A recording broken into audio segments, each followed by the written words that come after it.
Hulk Hogan, we coming for you, nigga. To the Hulk. I don't want that. I don't want no parts of that at all. I'd buy a ticket. I'd watch. I don't want no parts of that at all. No, I don't want any. Listen, I don't want any type of fucking metamorphosis from that damn shot. I just same old me, the way I was, just fine. I was just fine. You don't want to turn into a butterfly, a moth, a butterfly, a wasp. A white. Well, I was about to say something ignorant. A white stallion, a white shadow. Big stallion. You don't want to be like, okay, hold up, wait, folks. Spoiler alert: if you ain't seen Sorry to Bother You, skip ahead 30 seconds. Mm-hmm. Okay, so you don't want to turn into the horse nigga like at the end of Sorry to Bother You. I don't want none of that. None of that. That just reminded me of the like hotline, the like dog niggas. Oh yeah, the talking shit hotline. Talking shit hotline. Dog niggas. Dog niggas. Horse niggas. Racist niggas.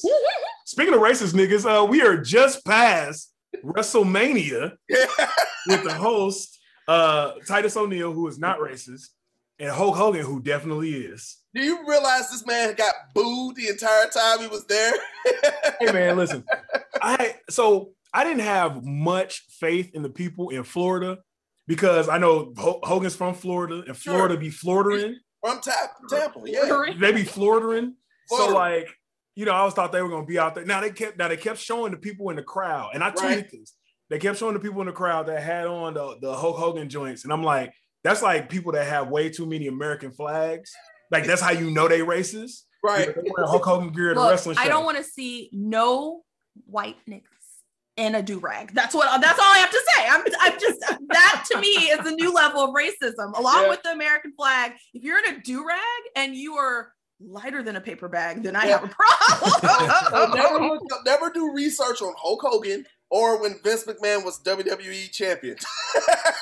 Yeah, Vince, yeah, do-rag Vince, man. That was a moment. That was a moment in WWE, man. So wait. Do-rag Vince before or after he called John Cena his nigga? That was before. He had. That was before. See, he started wearing that do-rag, got too comfortable. Right. That's what it was. But it's so funny that all of this racism starts, and Donald Trump is still in the mix of this somewhere because he got his hair shaved by Donald Trump. They did. Did what? Yeah. Mr. McMahon got his hair shaved by Donald Trump. How was he? And as unfortunate as it is, the current WWE champion Bobby Lashley was the one representing him. Right. I don't like this. I don't like this at all. It's some bullshit. We take what we want, and after we take Lex Luger and the Giant, we want the gold, sucker. Hulk Hogan, we coming for you, nigga. For you, nigga. For you, nigga.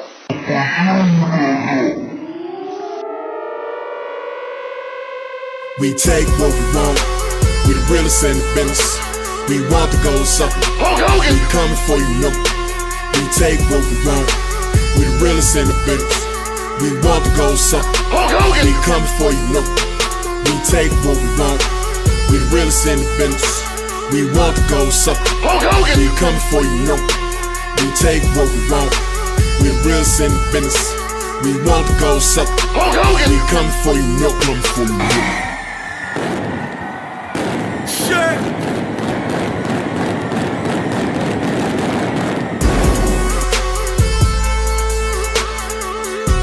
Welcome everyone to the WeCominForYouCast.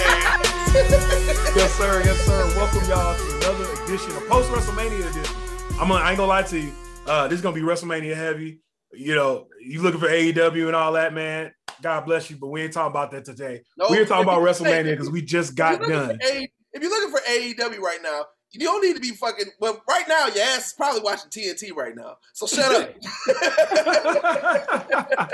But yes, sir, I am RVS. You can find me at Franchise06. That's FRANCHICE06 on all social media. And the co-host over there is. Oh boy, y'all know what time. You know what time it is. Y'all know what time it is. Y'all know what. Acknowledge me. On the number 18, D_R. Yeah, I have a whole thing. Yeah, look at that. Okay.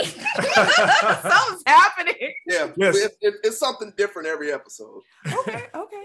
So speaking of something different this episode, I'm pretty sure, well, if you are watching this episode, you notice something different. If you're listening, you heard a third voice. All that feminine energy that's coming here. That feminine energy. But you've heard this voice before on previous episodes. You heard her on Instagram. I think I've twerked on a few episodes. Yes, you twerked on the Married Twerk Sessions episode. On the Married the first one that we had back after like a 3-year hiatus. You heard her cursing Rated R out on Instagram for the birthday shout out. Yeah, that happens. We got a special guest. We got my wife in the house, the Mizza. We got the Mizza here. And you can't find me on social medias because I have a business and a job. But her job is her business. She's like, listen, LLC Twitter. Listen to me. LLC Twitter. Get you that S Corp. You know what? You got to level up. She is on payroll, but it's her own payroll. When she forget to submit her own timesheet, she do it on her phone and she still get paid from her own payroll. Listen to me, I tell you this. LLC Twitter, you have never aspired to such heights, but you need to. You acknowledge her. Acknowledge her. Acknowledge her. That's some dope shit. Okay. I feel acknowledged. Thank you. Yes, sir. Yes, sir. So, like I said, we got a lot of WrestleMania to talk about. The Mizza came and sat down and watched WrestleMania with me for like 10 minutes. And she has thoughts. I have thoughts. Oh, wow. And that's from 10 I do want to note that I noted all those thoughts you on took my notes? phone. I took notes because I was like, you know what? This is getting real. All these thoughts are getting very real. And the drunker that I got as I watched this, the more ridiculous the notes get. So there are several mentions of Roman Reigns, and we'll get into that. So, this is how me and RVS here have literally watched WrestleMania for the last 7 years. The only difference is that we were plastered before the intro of the show. Oh yeah. Before, so you didn't even see the intro of the show. Like at the very beginning of every WWE pay-per-view, they put up a disclaimer that basically says, if you still in this pay-per-view, we sending the feds to your crib. And it's a little black, it got a black background and red writing, and it says warning. Oh wow. It's been the same one. It's been the same one since forever. Forever. They never changed it. Oh wow. So I think they changed it from WWF to WWE at one point. I mean, the other way. Word Wait, so what is the warning for? The warning is basically saying if you're bootlegging this and they catch you, they're gonna send the FBI. I mean, that's like the beginning of VHS tapes. Remember that? The like it FBI, is. like don't copy. Like that's everyone was exactly bootlegging. Everyone is bootlegging. Yeah. And all the motherfuckers still bootlegging. They ain't all of them. I don't know why we pay for things. But so I purchased a few. Go ahead. Yes. So before we go into it, Rated R, man, overall thoughts. So we're gonna go down each match individually, give our thoughts. Rated R, man, what thoughts do you have on WrestleMania? I thought it was a solid show. 2-night event. I mean, how hard is you can't hate a 2-night event. It was a 2-night event, 4 hours apiece, broken up well. The matches were well. Hey guys, it's WrestleMania. Like it was the first WrestleMania with fans back in attendance. There was nothing bad you could say about it. Now, I mean, were there some matches that you checked your phone, you wasn't paying attention to? Sure, I'm pretty sure we'll discuss that. But where the hard hitters were at, the main events, championship matches, they all delivered. Every championship match there's one championship match we're going to discuss on this show that I didn't really appreciate. It was on the borderlines of racism. I really didn't appreciate that shit. Well, but I have notes about that too. Yeah.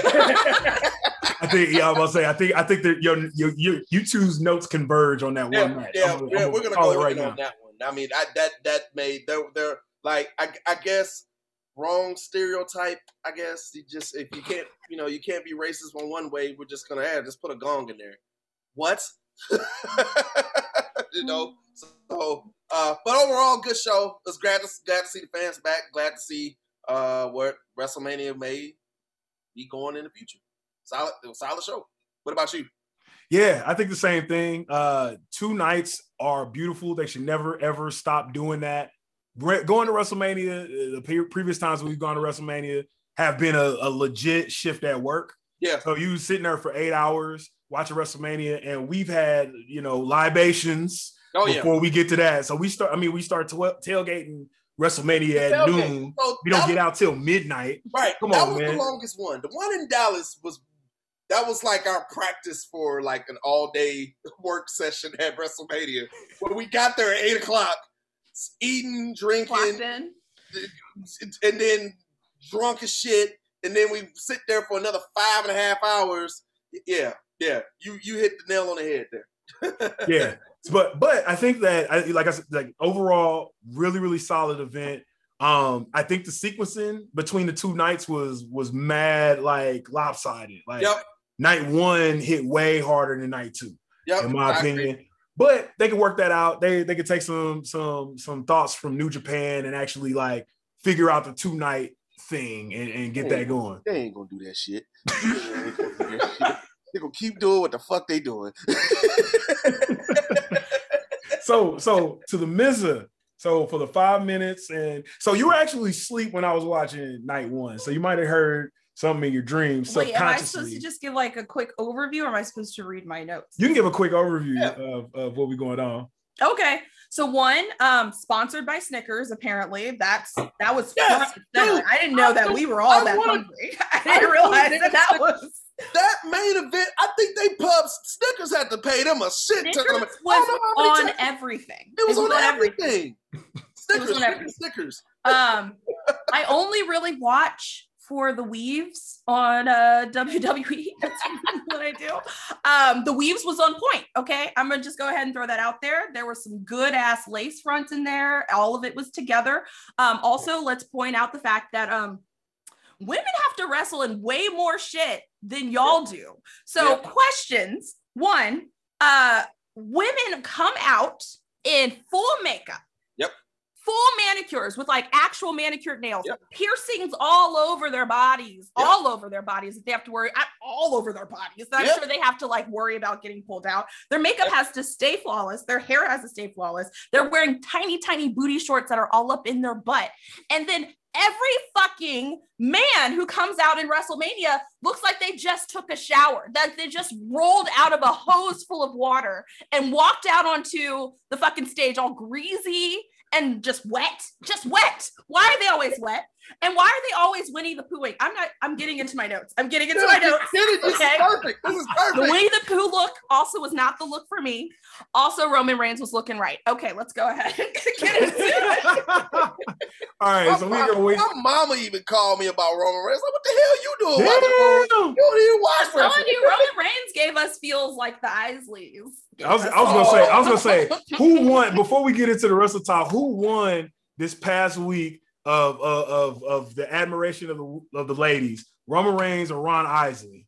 That's a good question, ladies. Y'all gotta, what y'all think? 'Cause I'm not answering that shit. I'm a man. So it's like they're in two different categories. We've got us a Ron Isley who is he just kind of aged into like something and that sneaks up on you. Like you didn't realize that he was going to look that right, and then I think that collectively us women were just kind of like, oh, okay, Mr. Biggs, I see. So there's that. But Roman Reigns, like we kind of expect him to look good, and I also have notes about like, what is that dumb guy, the other guy who's not Roman Reigns? That's Seth Rollins and Dean Ambrose. Dean Ambrose. I have thoughts. Oh, you gotta save your thoughts. I have thoughts about Dean Ambrose. Okay, so we'll get into the thoughts about Dean Ambrose later. But Roman Reigns, we just expect him to be, and like the fact that he's like beat leukemia twice and still looks this is also my notes, still looks way better than all the other people that just came out after their shower. I don't know. They're two different things. Like Ron Isley was a surprise. Roman Reigns was like expected, and he delivered. Okay. Yeah. Roman's on another pedestal right now, man. He's on another gear, and I think this Mania kind of pushed him to that upper atmosphere, man. He has a solid opportunity to be on Cena levels, but on a heel spectrum, and to really just take the company over, man. Like Roman is the dude, bro. I'm a fan, like straight up. Like, and this was what we were asking for with Cena. Yep. I like people were like legit booing him, but I'm booing him because I'm supposed to. But I'm a fan. I'm a fan of his work. You know what I mean? So kudos to him. Like the package that they have with him and fucking Paul Heyman and the right hand man, like the whole like Samoan mafia type shit. That shit is dope, man. They do not need to kill this no time soon. Straight up. Yeah. Shout out before we even get into that, man. Shout out to Rated R for writing Roman Reigns' promo at the end of the WrestleMania watch along verbatim. I posted it on Instagram. Why did Roman, like we said, to go back to the last episode to listen to what we were saying, and Roman Reigns after the match had to come out and be like, "What you think was gonna happen?" I told y'all. I told y'all. That he said that was his promo. And then he also my favorite part of the promo, he was like, $1 million of pyro, pow, pow, pow. Pow, pow, pow. Put that shit on a shirt. There we go. We got a new shirt. $1 million of pyro, pow, pow, pow. Oh, you gotta do it for his. I have plenty of shirts for you in my notes here. Yes. So without any further ado, man, we're gonna get into the matches. So we're gonna flip side over to the other championship match that started out night one of WrestleMania. We had Bobby Lashley with MVP versus Drew McIntyre for the WWE Championship with the homie Bobby Lashley, the first black man to retain, defend, reigning defending champion at WrestleMania to walk in and walk out with the title. What you got on that match? Wow. That's history. Hey, that's what the shirts say. I guess. Shout out to Switchblade Jay White on that one. Yeah, man. Hey, Bobby Lashley is he's right there. He just needs. It's missing something. He's got MVP. He's got MVP. MVP's doing the thing for him, man. Like straight up.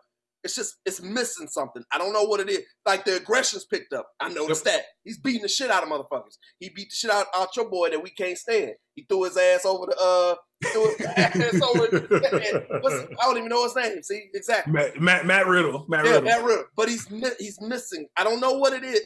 I think it might be the promo. And I think he needs to give us that promo where he don't give a fuck. You know who I saw it from? You're not gonna believe who I thought I saw it from, but like the aggression and the promos I need from him. You know who said it? Was motherfucking Shelton Benjamin. Have you been listening to Shelton Benjamin? What he like when they broke up the Hurt Business? Yeah. And he was like, "Yo, stay your crippled ass out the way." Yep. Dude, I felt all of that. It felt like that was him. Yeah. That was him. They didn't write that promo for him. He wasn't trying to recite it. Nothing like that. I agree with you. That felt like that was. Yeah, no, I was gonna say. I agree with you on Bobby Lashley's promo. Like I think he's starting to find that gear of like, you know, just saying whatever it is on his mind and saying like, okay, like really being in the moment and really cutting the promo for itself. Yep, he's right there. I'm not gonna pull the rug on him. He's right there. He's just missing. He need a little, you know that Cavender's Greek seasoning. Just need a little bit of that shit because sometimes shit don't taste good. You put a little Cavender's Greek seasoning on there and it's cool. He just needs some Cavender's Greek seasoning. He'll be all right. Is this the new Snickers? Like, what is Cavender's Greek seasoning sponsoring this podcast? No, we advertise all kinds of shit on here that don't pay us. So. but they will. They will very, very soon. Very, very soon. All right. So moving on. I mean, I guess as a side note, so Monday Night Raw has already happened. Basically, they're running Drew McIntyre versus Bobby Lashley back at. So they're actually calling the next pay-per-view WrestleMania Backlash. Yeah, that's a first. Yeah, that's a first. We all knew that it was the WrestleMania Backlash. Now they're actually calling it that. All right, man. Hey, listen, all they need to do is bring the little hooks back, the little hooks on the set and swing back and forth. Then it'll really be Backlash for me. Yeah, so I will say this. The fact that they're running it back already. Now they had a number one contender match with Braun Strowman, Randy Orton, and Drew McIntyre. Drew McIntyre won it. Okay, that's fine. I feel like it kind of cheapens it a little bit that they running it back so quick. Right. You know what I'm saying? Right. I would have loved to see Braun Strowman versus Bobby or Randy Orton versus Bobby Lashley. I agree. I guess my skepticism or my cynicism is just like, all right, now he gonna win the title back. They gave Bobby Lashley the Mania moment, now they're gonna give it back. Hopefully I'm wrong again. Hopefully I'm wrong. I don't think they are. I think Bobby Lashley retains. I think they're gonna try to do this redemption story with Drew. I don't see Bobby losing, man. Like he's it's something different. I'm not just saying it because I'm black. Well, maybe I am a little bit, but it's something different. It's something different. Like it's like you never see. Bobby Lashley's been in and out of WWE for how many years? Over 10, 15, 20 years. Yep. He looks the part. He looks like a champion. He fights like a champion. He's got a legit resume being an MMA star. Yo, man, book him as a damn champ. Book him as Black Lesnar until y'all can figure out the logistics to bring his ass back. And then you got Brock Lesnar versus Bobby Lashley at WrestleMania in Dallas. They need to do that. Now, I think that is like one thing that if they keep the title on Lashley, I think a Brock Lesnar return is imminent. And they're basically building that up, which they need to. Listen, kayfabe, if we talk about kayfabe, Brock Lesnar needs to stop ducking Bobby Lashley because he's ducking Bobby Lashley. Every time Bobby Lashley come around, he leaves.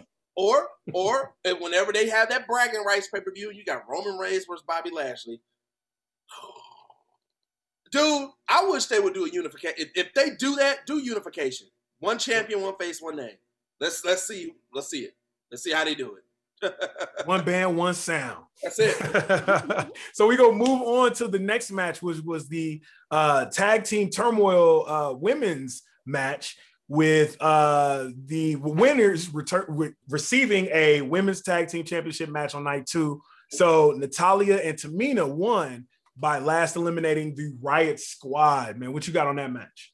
Yeah, it's about time that they gave them their flowers, man. I don't know what Vince has against like the former childs of Jimmy Snuka and Jim the Anvil Neidhart. Why are they not on top? They need to be. They've gotten all of these women where they need to be. Why haven't they had a chance to be stars? Which confuses the hell out of me. Because people who are second generation, third generation stars, they get their opportunities. So the only thing I can think of is that they got heat, is that there's heat somewhere.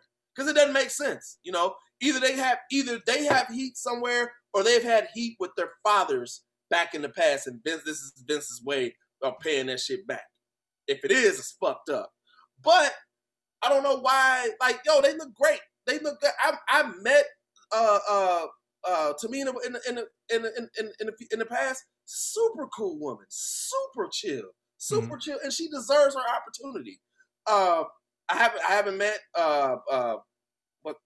Natalya. I haven't met Natalya, but just from looking at some of the reality shows she's been on, she seems like she's a cool chick and she can wrestle and she can go.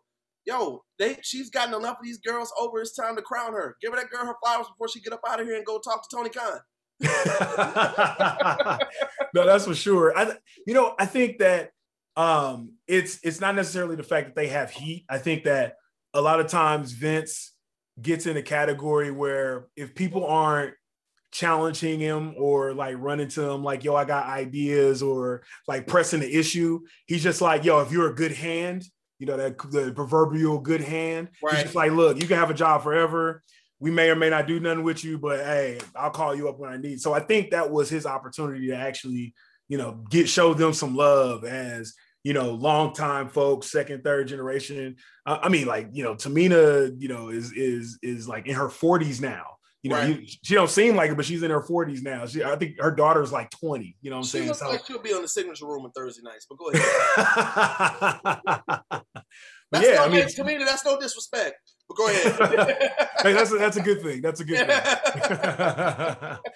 So to the Miz, I saw her look up. I just need to check their weaves. That was it. There you go. I just had to check the weaves. So we've checked Natalya and Tamina. What they looking like out here? Both of them are contoured the fuck out. Okay, they got way too much cheekbone action happening here, so we can just scale that back a little bit. Also, the braids in the front. What is this? Is this what's happening? Because the braids in the front. Yeah, Tamina got braids in the front. I think it's a Samoan thing. I mean, let her. Hey, she doing her. She cool. She's doing her. She cool. And it ain't doing. But you know, she's real quiet. And she's real quiet. And in person, she's like that too. Like she's real. Now, I did shoot my shot. I had a feeling because here I am talking about her weave and her cheekbones, and you're like, she's doing her. I love her so much. I did kind of shoot my shot with Tamina, but it bricked. Did it brick? Did it miss completely airball? Yeah, it wasn't an air ball. I brick. She just kind of gave me this kind of weird look. I'm sure. Fair enough. Hey, you don't succeed on 0% of the shots you don't take. So hey, at least your brother tried. I'll be back. You'll be back.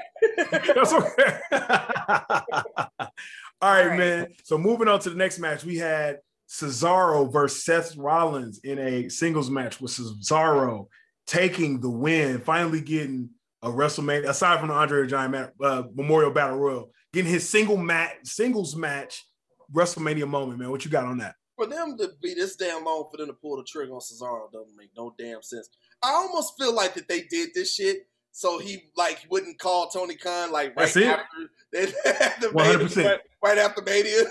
100%. I like every wrestler. It didn't matter what company they was in, like WWE, AEW, New Japan, Ring of Honor. Every wrestler was tweeting during that match, and they were just like, "Y'all don't understand how good Cesaro is." Yeah, they're talking about this cat that they go out there with. That cats that he's wrestled all around the world, and they were like, he needs this moment. Y'all don't understand how good that man is. Like, basically, they was like, give him his money, give him his power, give him his shine. He's been loyal to that brand ever since So how long has he been with WWE? That's a good damn question. How long has he been signed to WWE? Let's look it up. Yeah, it's going on a while now. Let's see here. He started in WWE. So he went down. He was in FCW. He started in FCW in 2011. Wow. Yeah. Okay. So more than 10 years. More than 10 years in the WWE this system. This dude put over cats that ain't even in. Remember the refresh of Tough Enough? Guess who was the wrestler that fought the male wrestlers?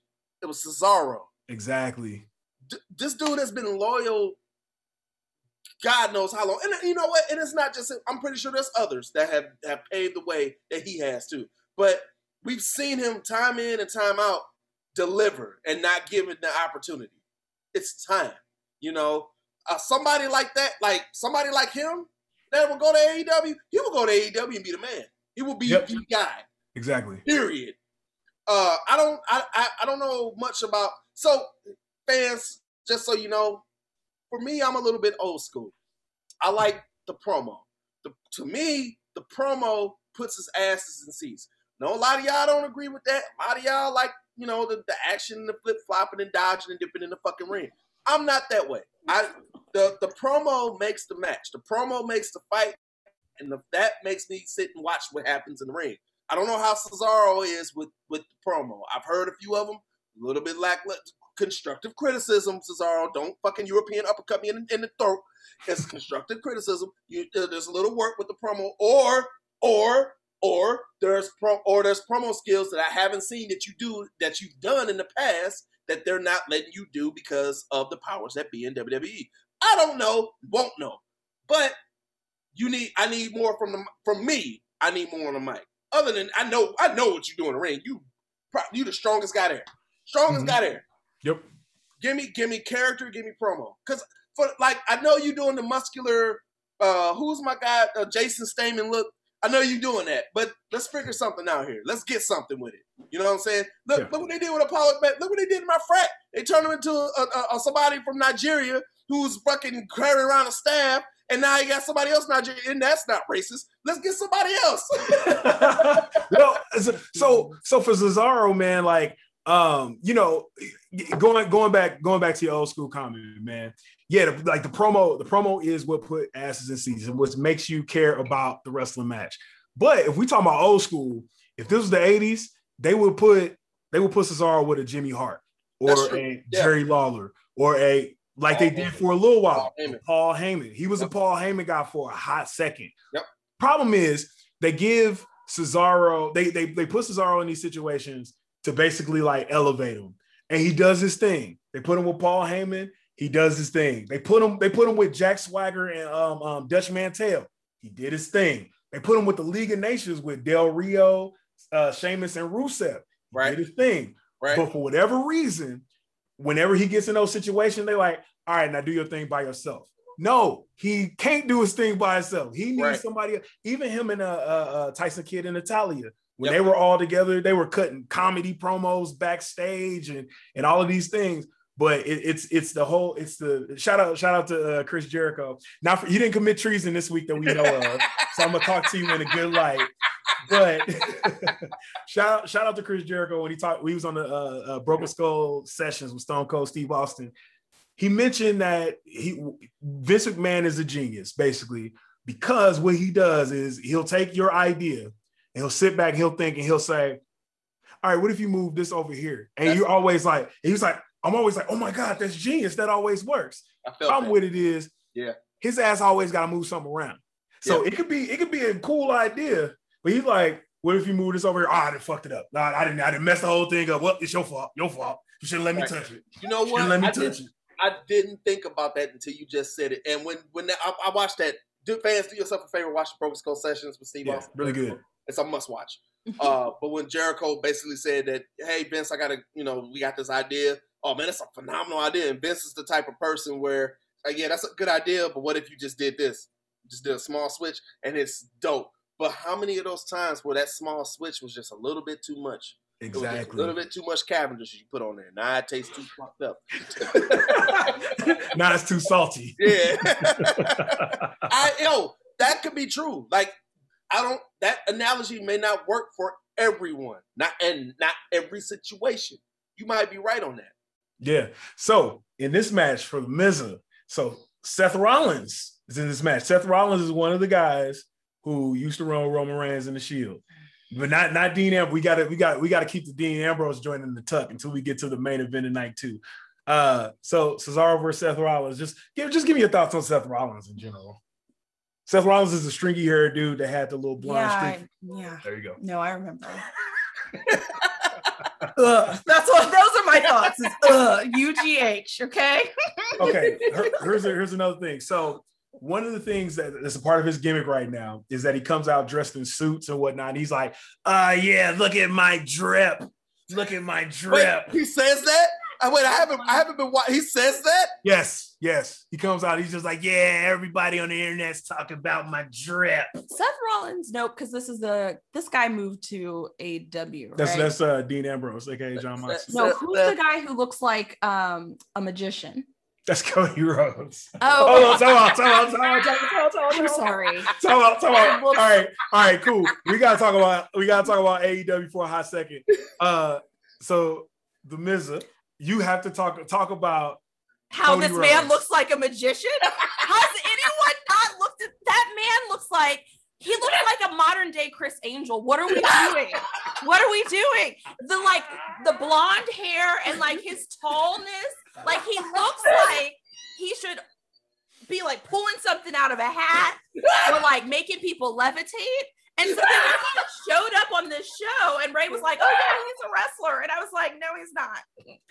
She's talking about the Go Big Show on TBS. I was like, no, he looks like he's from straight off the Las Vegas Strip. Oh shit. Out here making people see things. I don't know. It was stressful. But I don't know how anyone has not said that he looks like a magician because he's I mean, that's all I see.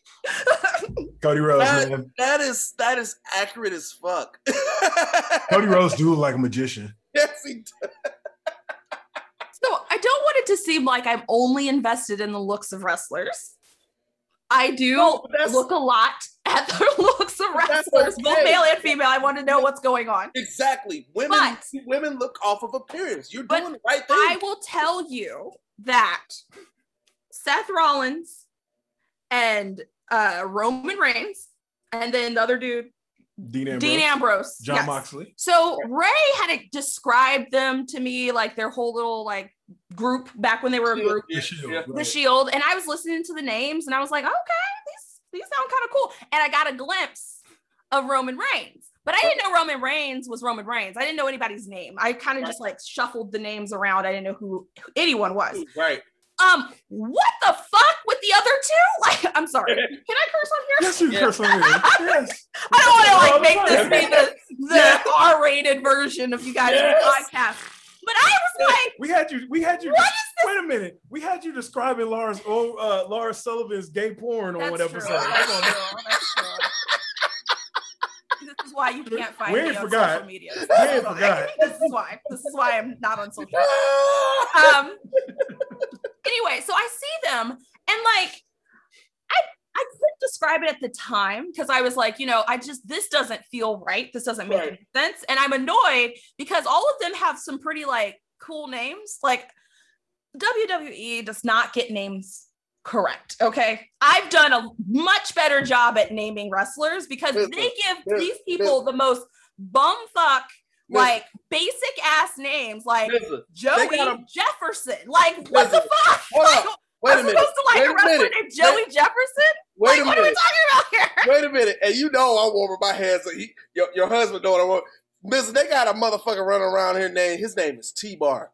This nigga name is T-Bar. I'll fight him right now. I'll fight him. Get me the match, okay? Take me out here. I got some hands to throw. T-Bar? T-Bar. No, wait a minute. Like T-Bar. But here's the thing. The acronym for what it stands for is dope. That's the T-Bar. The T-Bar stands for that boy ain't right. That's cool. But like, I think he made that up on the fly. Like they gave him T-Bar, and somebody said something on Twitter like that shit's stupid. He's like, nah, man, stand for that boy ain't right. He's trying to save face. Right. When you said that boy ain't right, I almost closed this laptop right now. I almost closed it at this moment, and that was going to be the end, okay? That was going to be the end of this session. We were done, okay? Because you're over here recording on my Zoom, okay? This is my business Zoom that y'all be recording on. I will cut this. I will cut the subscription. I'll block y'all. Don't try me. Don't try me like that. You gonna take gimmick?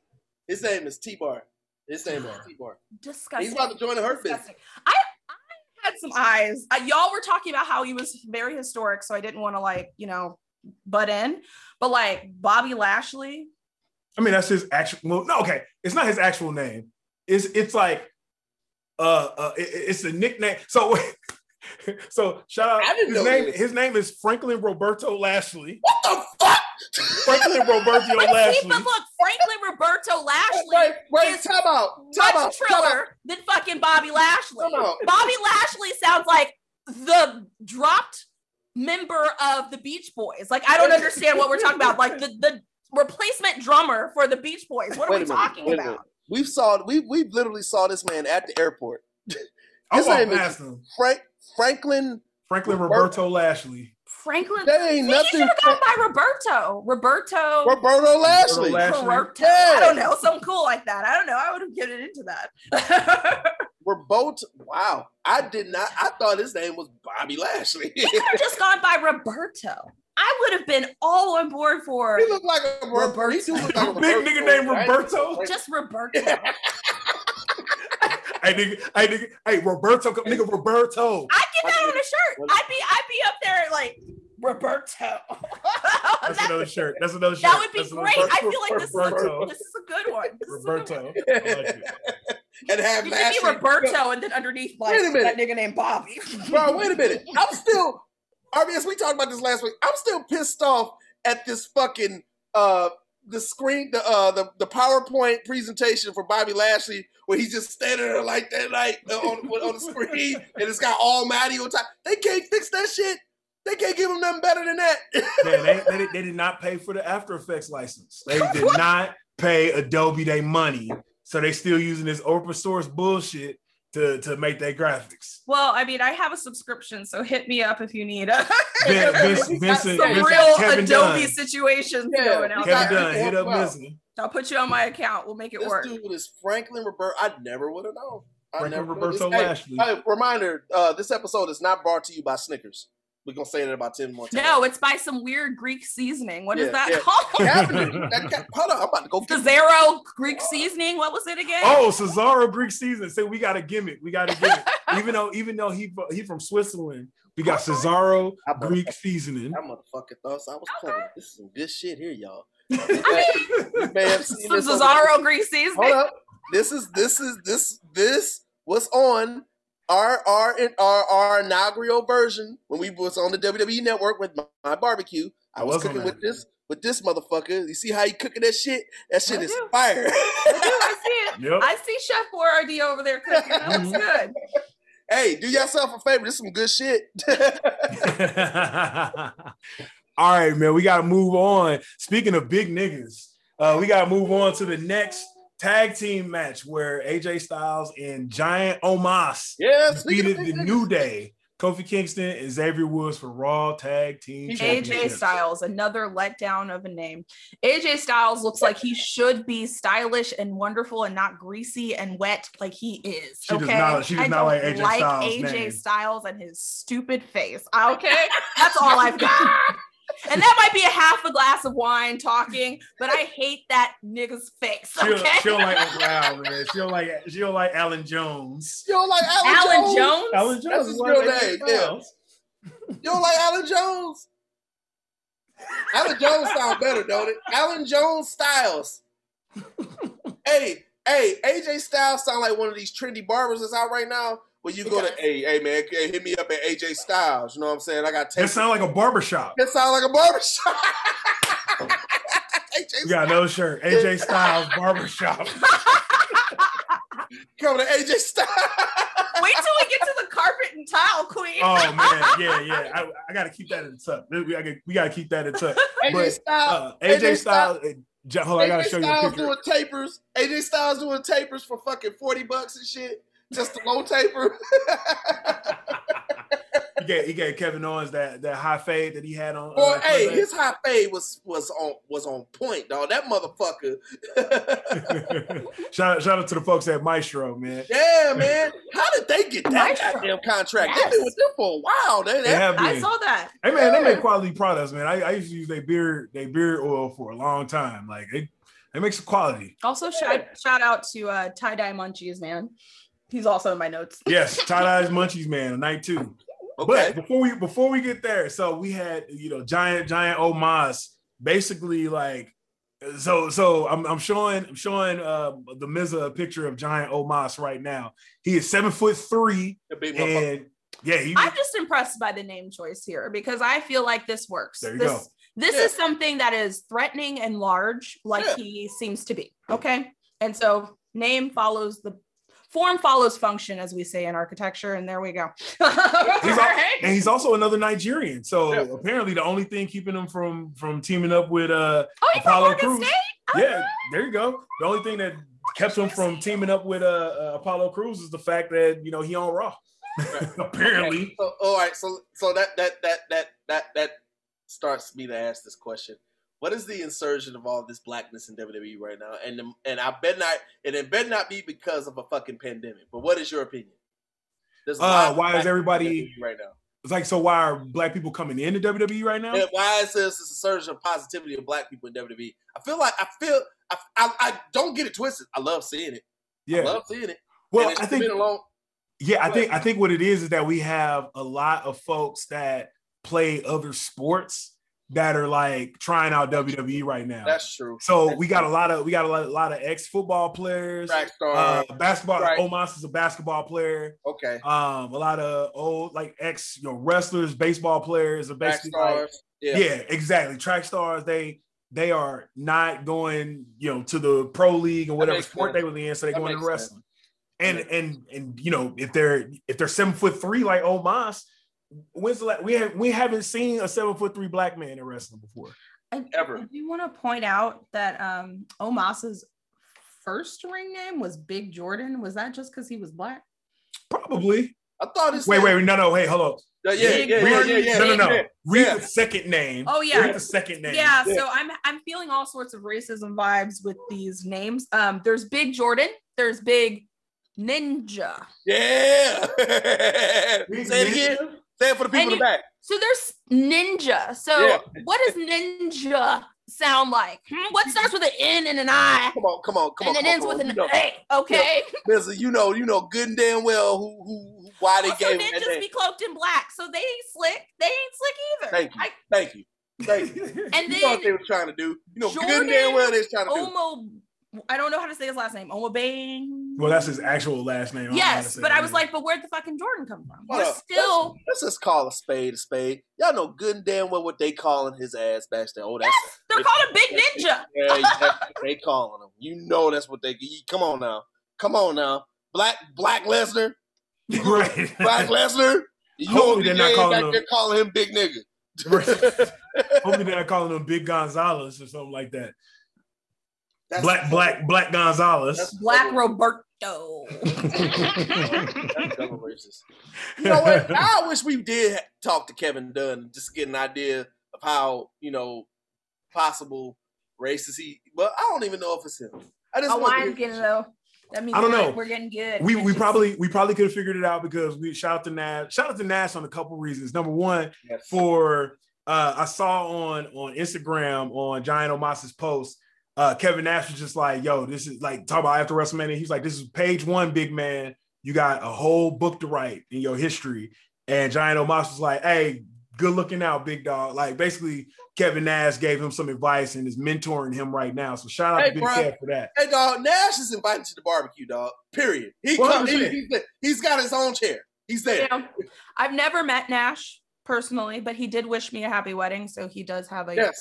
Yes, he's at the barbecue. He's legit. If he at St. Louis and we barbecue, he's legit at the barbecue. He's coming to I'll make him a plate. I'll make him one. But also, just shout out to Nash just in general. I mean, I forgot what the second point I was gonna make, but what was it? You were just talking about something about Nash. About the shit that's going on in Minnesota right now. That's why I'm wearing Yes, absolutely. It's a tweet. If you could pull it up, I don't know if you can. Do you need me to email it to you? Here, let me see. That's in all caps. Nash is for the culture, man. Like that dude. I mean, so like Melissa, more and more we started to like become friends with this dude and have conversation after conversation after conversation.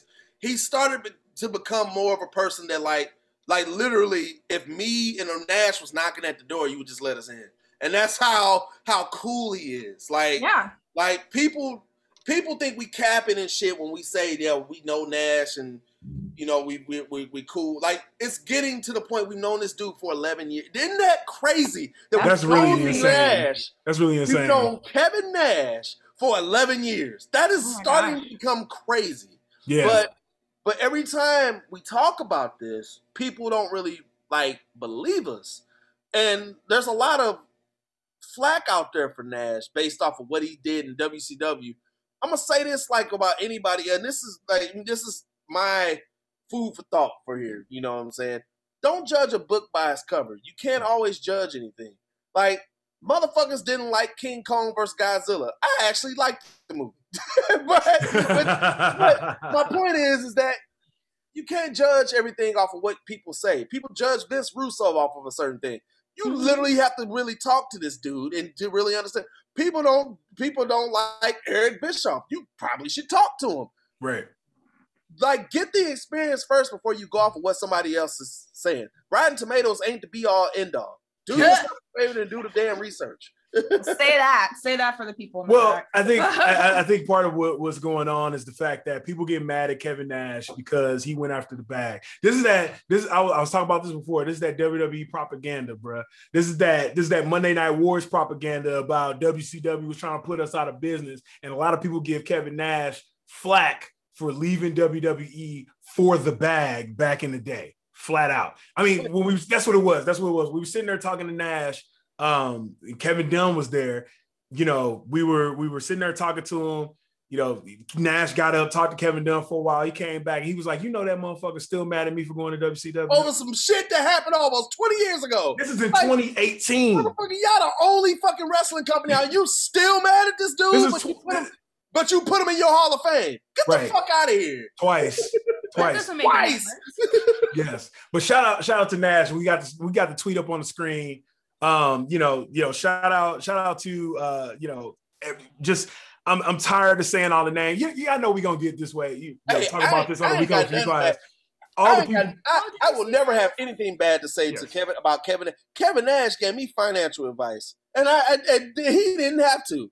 Some good goddamn financial advice that I'm not telling you motherfuckers. So fuck that. Wait, so you haven't shared this financial advice with me? I'm gonna share it with you.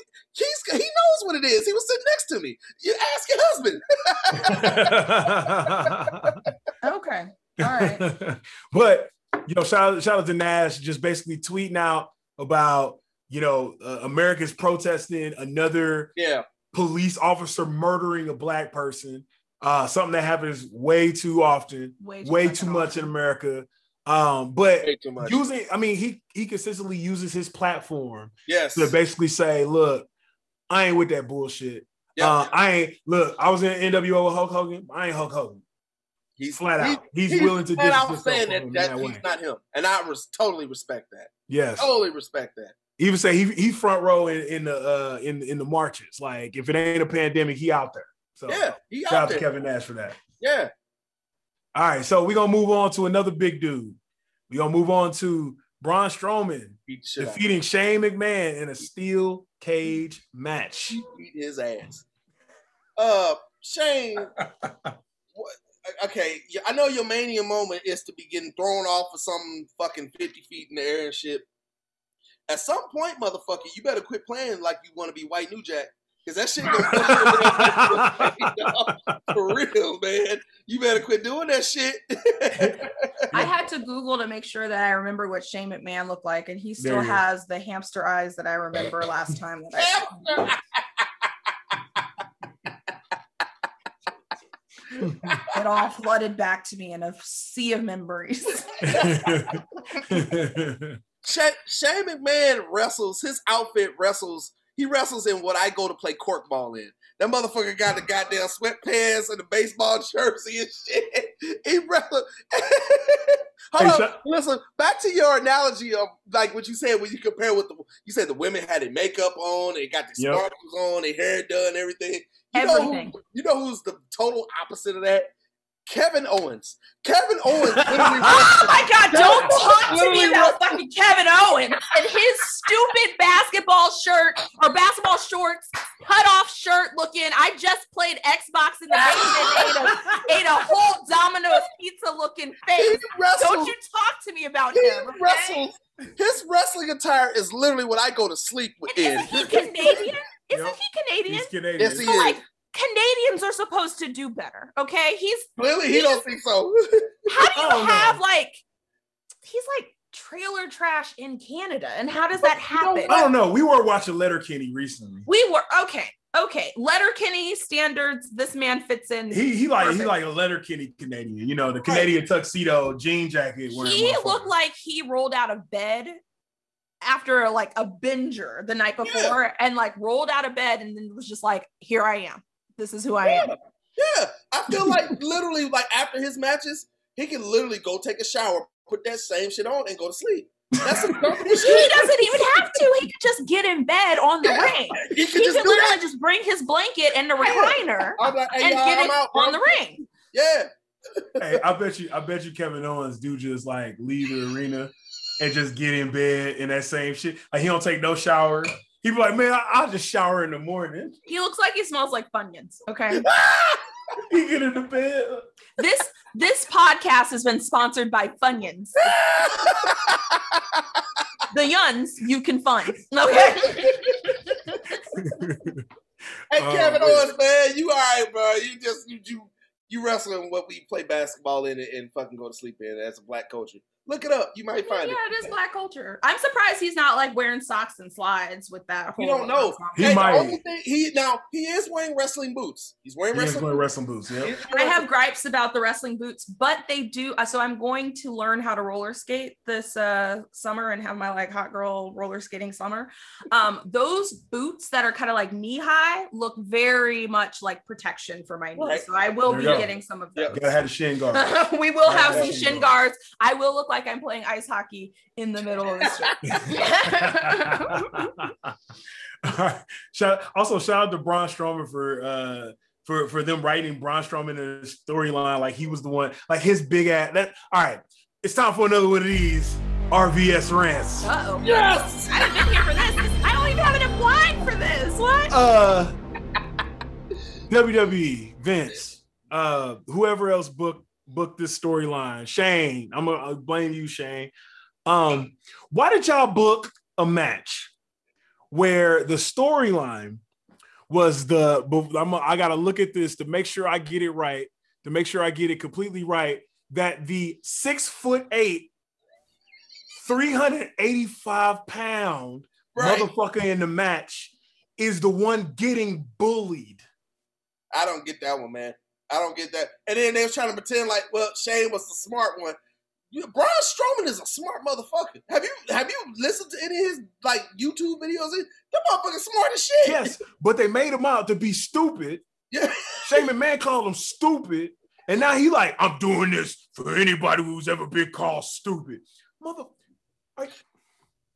They don't know, dude. They sometimes I think they just WWE just try to just throw a whole bunch of shit on the wall and see what stick. And sometimes the shit don't stick. It just leave that residue, and you got to get some fire saw and some goo on and clean that shit up and repaint the shit like that Hulk Hogan Wall of Fame of racism. Shout out to the Hulk Hogan Wall of Fame of racism. Oh, please believe everybody that left comments on that shit. We coming for y'all next week. Oh yeah, because some of y'all was out of pocket with that shit. Yeah, we got beef. Yeah, we got beef. We got beef. We got beef. I was looking at everything. Okay, make me some beef jerky then. Let's look at this. We got beef. Wait, we got to come back to it next week. We got to come back to it next week because it's gonna take too much time. Oh, you want the smoke? Wait a minute. Y'all sure y'all want the smoke now? There's one motherfucker on here. Where is he at? No. We gotta hold on. We gotta hold on. We gotta hold on. That motherfucker. Yes. So we gonna move on to the celebrity match of the night. Yeah. Bad Bunny and Damian Priest versus The Miz and John Morrison. Who knew? So I would like to personally call out The Miz for taking my name. Okay. Since I was fucking born, well, not since I was born, since I was very little and could not pronounce my own name, I have always been Mizza. I've always. I used to have a personalized plate that was Missa. Okay. So The Miz, excuse me, with this little short, little leprechaun looking Nick. No. Okay. I have beef. And I would like to challenge The Miz to fight The Miz. We got Miz versus Miz match. Miz versus Miz. Miz. Miz versus Miz match. The Miz. Okay. I want to challenge you. She is the Miz and the Misses. What's good? Are we going to actually fight? No, but I will destroy you verbally, and that's all we're gonna do. Who wants smoke? And his wife named Maurice. Yeah, so his wife is Maurice. Maurice. You know what though? No cap. They do seem like a fucking cool ass couple to go hang out with. Do they? I want to see this, Maurice. They look like if y'all went to a motherfucking like a cigar bar or a fucking bourbon bar and just chill. They look like they are cool motherfuckers to hang out with. Now this is The Miz is 6 feet tall. Yeah. He looks like he's 5'3". He's built 5'3". He's probably legit 6 feet. They build him at 6'2". Yeah, he's probably legit 6 feet. Oh, there it is, right there.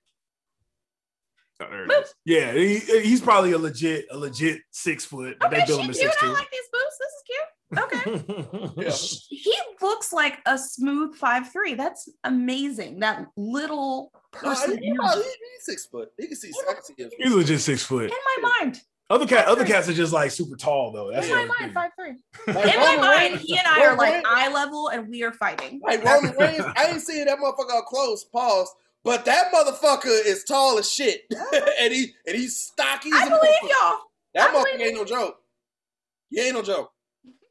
Nash tall as a motherfucker. Mick Foley is randomly tall. No, Jim Ross. Jim Ross was tall as shit. Yeah. Those cats are like, WWE was the land of the giants for real, because even the small cats were like bigger than normal niggas. Yeah. I think that's part of the reason why people like, you know, they don't like watching wrestling now, because a lot of wrestlers are like small. Dude, I don't know if you remember this. I want to say this was San Jose. We went to Shenanigans, and a bunch of Ring of Honor was across the street. And it let out, and a bunch of Ring of Honor cats came and was at the joint. We talked to ACH that year. Yep.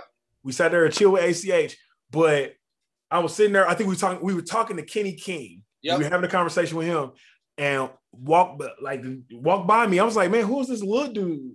Like, this dude hella little that walked by. Oh shit, that's Adam Cole. Oh. Adam Cole's a little dude. Is Adam Cole gonna come and try to fight us? No, he might. I just might be like, hey, bro, come on, man. Come on, man. Chill, man. Calm down, bro. Calm down, man. Oh my God. Oh man, I'm trying to see who I was kind of shocked to see. Okay, what's my boy name? Damn, what's the dude name that we met him I met him in San Jose. He was from Wisconsin because he went to the rival high school that I went to. Are you talking about that was Austin Aries? Austin Aries, yeah. So I went to when I lived in Wisconsin, I went to Waukesha North. He went to Waukesha South. That's like Hazelwood East and Hazelwood Central. That's basically what it was, just the white version. But he looked like what I thought he would look like in real life. Jeff Hardy surprised me. Jeff Hardy was bigger than what I thought he was. Jeff Hardy's a tall dude too. Jeff Hardy. Jeff. Yeah, Jeff Hardy was tall. I was shocking to see that I was the same height as James Storm. I thought James Storm was tall as shit. But I'm like, damn, I'm the same height as this dude. Now I know he's bigger as shit now. He's bigger than shit now. Yeah. Who's Al Snow surprised me. He's bigger than what I thought he was. Al Snow's a tall dude too. Yeah, Al Snow was tall. I mean, just pretty much any little dude from the Attitude Era is like 6'4". Yeah. Oh, wow. All of them. Yeah. I mean, The Rock is like 6'6". Yeah. Stone Cold is like 6'5". Yep. Taker is like 6'8". DDP was taller than what I thought he was too. Hey, DDP wow. was tall as shit. DDP was tall as shit. But dude, Kevin Nash is like 6'11", so we sit there talking to him, man. He's like, what's up, bro? Yeah. No, I already knew. I was like, okay, Nash 7 feet. He gives me tall people vibes. Yeah. DDP was tall as a motherfucker too, and DDP could talk his ass off. DDP is the coolest motherfucker. Yes, his manager was just like, we're in line to get an autograph or whatever. She was like, okay, DDP, you gotta just stop him sometimes because DDP will talk to you all night. Like, we're gonna talk to DDP all night. What you talking about? No, right? Why are we here? Why would I stop him from talking? And we shot the breeze. Yeah. But yeah, man. So we got to do the obligatory, like, how good of a job did Bad Bunny do in the match? How much did this Bad Bunny surprise you with how he could wrestle? Let me tell you something. And if it's one person that can't stand celebrities that come in and do the WWE thing, look, Bad Bunny made all these motherfuckers look stupid. All of y'all, from Mike Tyson all the way up to fucking Snooki. He was really good. So I was not awake for this portion. You weren't awake for that portion. Very good. Very good. He made himself look very believable. So, question for you. I got to second that. Bad Bunny did great job. Shout out to Miz and Morrison for also carrying that match. Yes. But shout out to Norman Smiley. Yeah. For actually training them. I want to say he was in there with Adam Pearce and a couple other folks. But he actually went out there and like trained like 3 days, like stopped his music, trained 3 days a week. As I try to refill y'all drink across the Zoom. But here's my question for you. Who did a better job? Bad Bunny in WrestleMania or Shaq on AEW? Because I've been hearing good things about Shaq. Shaq did a good ass job. Shaq's out here living his entire life. Shaq and Bad Bunny took a shit. It's equal because for both of their sizes, they did what they were supposed to do as wrestlers. Exactly. So to me, that it was equal. You hearing the backstory about Bad Bunny because he got trained by Norman Smiley and he basically he took it serious. Like he got the backing from Randy Orton. Randy Orton just basically say, as far as I'm concerned, he's a WWE superstar. Yep. Now, Randy might have said that because he's rocking Slither and he's trying to get his business off the ground. And I know Bad Bunny is a big fan of Slither, but he could be telling the truth. Right. Randy Orton got a clothing line called Slither. Yeah, he does. Yeah, and I do have some of his apparel, and it's very comfortable. It is very comfortable. Oh, Slither? Yeah. Okay. Shout out to Slither. Yay. Fucked up. Randy, I fucks with Slither. I'm gonna buy another damn shirt. Fuck that. I'm not saying the brand is not great looking. I haven't seen it, but the name. It's cool. All right, so moving on. So we got to get to the last match of the first night. Sorry. So Mrs. still hasn't seen this match. I'm gonna show it to her probably after this. Because I like me some Sasha Banks. The first time two black women ever. No, get this. Apparently, this is the first time that two black people ever went one-on-one in a WrestleMania match. I'm hearing that. I gotta check my stats on that, but I heard that on another program. But Bianca Belair versus Sasha Banks. Okay, so with Bianca Belair winning the SmackDown Women's Championship. What you got on that, Radar? There's no words, man. You all know. You've seen it all. If you're a fan, you've looked at Bianca's track record. For it to hit a little harder, do yourself a favor and watch the 24 on Bianca Belair. Yep. This girl has beat all the odds. She's tackled depression. She's tackled other personal stuff that she's dealt with in her life. She's tackled an injury that put her sign. Like, mind you, this girl could be in the Olympics if she wanted to. She got hurt. Yep. Quickest as she ran for South Carolina. And Tennessee. This girl is a pure athlete and got a second opportunity in WWE and is now flourishing right now. Dude, I have nothing bad to say about her. I have nothing bad about Sasha Banks because the performance that they gave us that night and the energy that they put out in the atmosphere was bar none.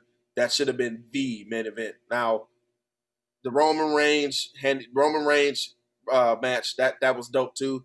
But as far as just the impact and the capacity of it, man, it was a great match for both parties. Just the emotion, the physicality, everything about it was the story. It was, what more can you ask for? Hey, listen, so my initial thoughts on the match were controversial and borderline. I ain't gonna say borderline disrespectful, but since we had basically in the time following this match, I had to refine basically what I'm gonna say. Wait, right. What were your first thoughts about this match? You're not gonna understand the controversial or disrespectful nature of it. Try me. Watch. So when I first watched the match, I said they had the women's version of Savage vs. Steamboat. Ooh. I told you. I don't get it, but okay. So, and this is what I said. Like, basically, as far as WrestleMania matches with the Impact, we're going to 15 years from now. Yep. We're going to see young black girls right now become black women and say that's the match that made me want to be a wrestler. Just like all the, just like people right now look at Savage vs. Steamboat and say that. And the reason why I say that's disrespectful is because for Belair versus Banks, I feel like this is another stratosphere. My initial thought was to compare it to something else. This match don't compare to nothing else. Right. And that's why I said it's disrespectful. And listen, I actually said that. So when Daryl made the clip, so you can start it right there, and people be like, wait, just that reaction that she got. Wait, what you about to say? Hold on, what you about to say right now? No, seriously though. Bianca Belair versus Sasha Banks was in another stratosphere. Yep. When it came to matches. Yep. And we're talking about a match that had a storyline, and really the story of the match was basic wrestling. Yep. You had two competitors that want to win a title. Yep. You have one that has the title and wants to keep it, and you have another that don't have the title and wants to get it. Right. Baseline. Okay. Yep. Bianca Belair won the Royal Rumble. She earned the opportunity. They went back and forth. They went back and forth, starting out on initial respect, and then it got competitive after that. Even with the match, even with them overcome by the emotion at the very beginning of the match, and then both of them just like sucking it up, like, nah, it's time to get it. It's time to get it. They went in that match and delivered. Yes, they did. So I saw, AEW's on right now. Nick Jackson was talking about the match that him and Matt Jackson and the Young Bucks are going to fight Death Triangle, Pac versus Ray Phoenix. And he was like, this is about to be the best match you've seen in months. And I commented on Instagram. I said, nah, bruh, Sasha versus Bianca just happened. You ain't beating it. Nope, you're not. Flat out. We talking about match of the year, and we're talking about a classic that we're going to be talking about in 15 years. Yep, I agree. I would agree. That match had pretty much everything that you could ask for in a match. I'm sorry. Absolutely. Yeah. I agree. I didn't watch the match, but I did watch it. I watched a sequence of photos that were sponsored by Snickers on the website. And those photos, I don't even want no damn Snickers. I don't even want no damn Snickers. Pristine athleticism. I was afraid I wasn't gonna be able to say that word with some wine. So that's look at that. That's beautiful. Listen, on this podcast, listen, Melissa, I say all kinds of shit on here after I done had about 5 of these. Now. I know. I need another glass of wine, honestly. But we still got to get to Rated R's Rambunctious renditions of a prediction. And I got one for you. But wait. I want to talk about the athleticism first. There you go. Now I got this word out. And then I also want to talk about the weaves. Okay, because the girl had a 9-foot braid. Okay. Hold up. And that 9-foot braid, her edges was late. Okay. Because I have some comments about edges later. Okay. But her edges were beautiful. Both of them beautiful women with great outfits and great hair and great makeup. It had everything. It had everything for all of us. Okay. All of us in this world. Bianca ain't great to go out there and look crusty. You already know that. Either side. They aren't. And they were honestly the first women that I saw that didn't go out there and look crusty, because I had some feelings. I had some very strong feelings. And I saw these women and I was like, they have a black hairstylist that they know by first name basis, that they dial up, and in the phone, all they is hair laid, and they know, and they've got their hair together. But they flew them in. Wrestlers, they have trash. If I was trash. This is the first time. If I was a pro wrestler, I'm flying my barber in. I'm like, what's the barber that they got for WWE? Maestro Classic. All respect to them. All respect. I'm flying my barber in. Like, yo, exactly. No, so shout out to Sasha Banks. She actually on her Instagram, she actually shouted out her hairdresser, where she got her hair from. And you know what that is? Her makeup artist. Her husband who made she shot out her entire look. Like, look, listen, like basically these two black women put on 4 black women. They did, because you know what that is? That's called putting us on. Okay, because now I know where to go if I'm ever in her city and I need to get together. So there we go. And I ain't gonna lie. I saw people on Instagram like showing they black daughters rooting for them, and I was just like, you're talking about this is the match. Come on, you're talking man. about this is the match that makes little black girls want to be a wrestler. Hell, I might want to be a wrestler. Wait a minute. Okay, I might cut some promos. I might put myself in spandex. You don't know. I didn't think about that until now. That this match may just have a huge insurgence of black women coming into the professional wrestling. It most definitely can. Like, because we won't know the impact of this until maybe 10 or 15 years down the line. We won't know. But I feel like that it's the first match that they've been back after a fucking global pandemic. Are you shitting me? Yep. It's definitely gonna have a cultural impact. Exactly. We talking about Ozzie Smith, Ken Griffey Jr. Levels of yo, them cats made black dudes want to play baseball. Yeah. These women made black girls want to wrestle. I agree. I like it. All right, so let's move on to night 2. So night 2, this is where your notes come in. This is where my notes come in. This is where your notes come in. So in the first match of night 2, we had Randy Orton defeat The Fiend because Alexa Bliss. What the fuck? Okay, so I didn't actually see this match, but I saw a recap of this match. And first, actually, I'm just going to read my notes verbatim here because my notes capture the feeling and the essence in that moment. Yes. What did I write? Nope. In all caps, nope. I said, to the weird person coming out of the ring, no. Who's the bitch? Okay. No. Alexa Bliss. That's all I had to say was just no. And then also who's this bitch? And then no. Oh. Okay. Alexa Bliss was like, sweat blood until you sweat. But then I was like, so I don't know if I'm like, just if I don't get it, that could be a very real thing. But like, why did she stare Randy like Orton and all of them in the eyes, and then all of a sudden he was just like boop, and then that dude disappeared. Yeah, no, like the dude who he lost after she was like staring them in the face. Mm-hmm. So Randy Orton ran away. Yeah, he's like, I'm getting the hell up out of here.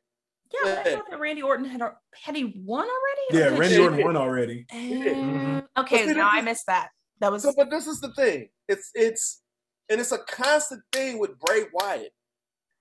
His storyline and his gimmick is so complex sometimes. Is that when it reached a crescendo, you're just like, okay, what the fuck was that? Like, but you're like pissed off. Like, I'm trying to think, what? Let me think of an end of a movie that you're like, okay, what the fuck was this? What I just watched? Give me a movie. Give me like an M. Night Shyamalan movie that you're like, okay, what the fuck was this shit at the end of it? I mean, you could talk about like. That's Bray Wyatt. Signs. I immediately thought of Signs. That is Bray Wyatt in a whole, in a gist. His Signs story. is, you know what? Bray Wyatt is the moment in Signs where the alien walked by and then he freeze framed and was like, "That's the alien." That's what people have been freaking out. Okay, right. That's his gimmick, and it's no again. I don't know because. A lot of that shit, they're going dark with this shit. They got the pentagraph and all that shit. Getting very dark. WWE, if y'all doing some demonic shit that y'all trying, that's y'all shit. Shout out to Lil Nas X because they were sliding directly to Hell's pole, sliding directly to Hell via Lil Nas X's pole. That's exactly what was happening. That's why he had to come up out the ring because he had already slid down the pole. So it made sense. I don't know where they're going with that. I'm just saying. I didn't like it. I didn't like it, but there's too much complexity in. They need to dumb down Bray Wyatt's character a little bit. Like they need to dumb down the crescendo. I get it. He's a monster. You can't stop. He's Kane and the Undertaker wrapped into one. I don't like it. He's Kane, Undertaker, and Mick Foley. Mankind wrapped into one character. That's who he is. Mm-hmm. But every time he gets some traction and you get to the end of his storyline, it's just okay, that's it. Like, here's the thing. Here's what it is. Bray Wyatt's like, Vince, man, I got this idea. And Vince is like, what if she just starts sweating blood and then you come over here? What if she sweats blood and then you lose and you die? and Bray Wyatt's just like, all right, man. Have you mentioned that we know the person who like helped with the mask? Yes, yep. We mentioned that. Like shout out to Kyle. Yeah, he told me. Related, you know. Yep. Yeah. Shout out to Kyle. Still didn't like it. So that there's all of my statements about that. Absolutely no. I think after hearing that explanation from Jericho, it makes sense now. I think Vince probably moved too much shit with him. I think that's what it is. It was like he sweat blood and she like bled black. Well, she sweat. She was the one sweating blood. The blood was just like sweating down her face, and he was just like, when I gotta do. That's another testament to what the women have to do for these matches, because here she was, full face of makeup, and she had to sit here and look gorgeous in sweat and blackness, and she was sweating molasses in the middle of the ring. Yes, did old Mask Face have to do that? No, he didn't. No, he didn't. So also, just a side note, Randy Orton showed up to his match in tighty whities, and I'm just confused about that whole situation. I was like, what is this is his, I mean, what did I write down with this? It was like, where was it? Randy Orton wore tighty whities to fight Satan. Shout out to Nas X. That's exactly what I wrote. Again, this was late in the drinking. But yes, Randy Orton wore tighty whities to fight Satan. Write that down for the title of the episode. Randy came out tighty whities to fight Satan. Might be the name of the episode. All right, so moving all the way from that one. So we got Nia Jax versus Shayna Baszler defeating Natalya and Tamina by technical submission. Basically, Shayna Baszler choking Natalya out in that match. Why did they fight twice? So that was the thing. So Natalya and Tamina won a match the first night to give them a match the second night, and they lost the match the second night. See, women so they did all of that. Extra. I don't understand. Why are women having to fight 2 times? Did Randy Orton have to fight 2 times? But they did all of that and still no crown. When are you gonna crown them? Have any of them two ever been women's or divas champion? Ever? Maybe Natalya. I can't remember. Tamina. No, Tamina ain't got nothing. Yeah, Tamina definitely not. So okay, Tamina's there for the check. Period. She's there for the check. Yeah. Mm-hmm. She's got to be there for the check. She's got to be getting paid pretty damn good too. Yeah.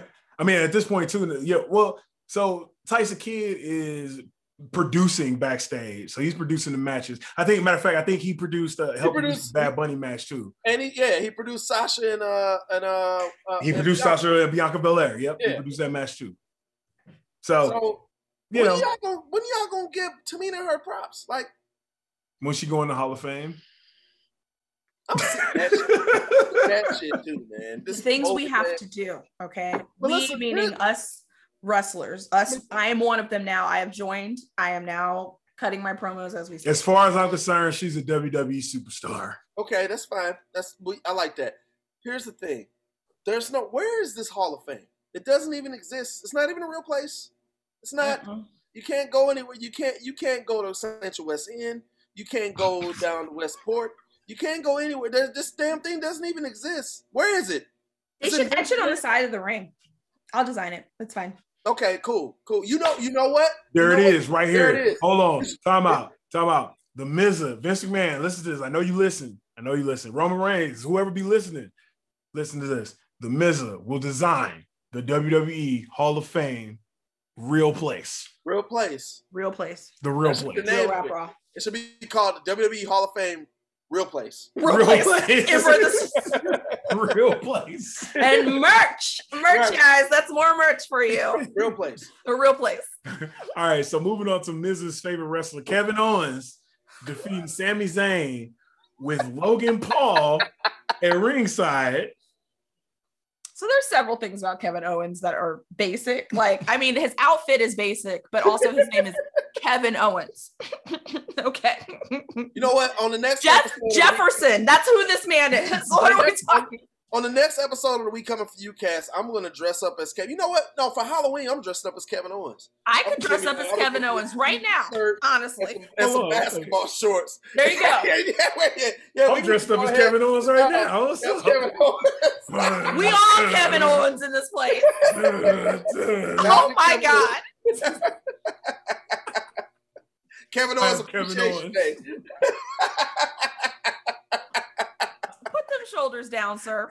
Why are your shoulders so much lighter than the rest of your body? Because I wear polo shirts. That's why. Leave me alone, Mizza.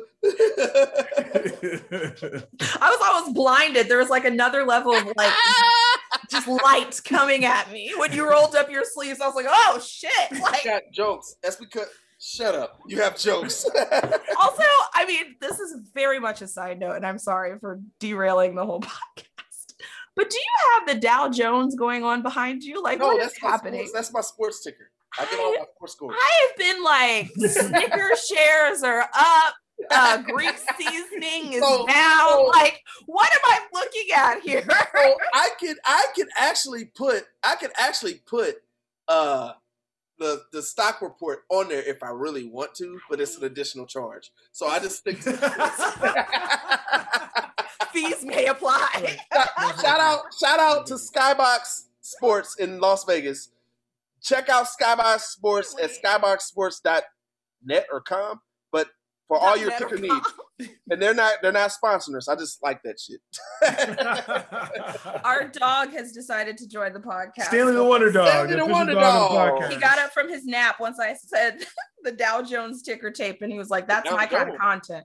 Dow Jones, what is it? He's like, "Hold on, what's up? What Pfizer doing? Right. What Pfizer doing?" Hitting motherfuckers side effects like my ass. That's why I got fucking.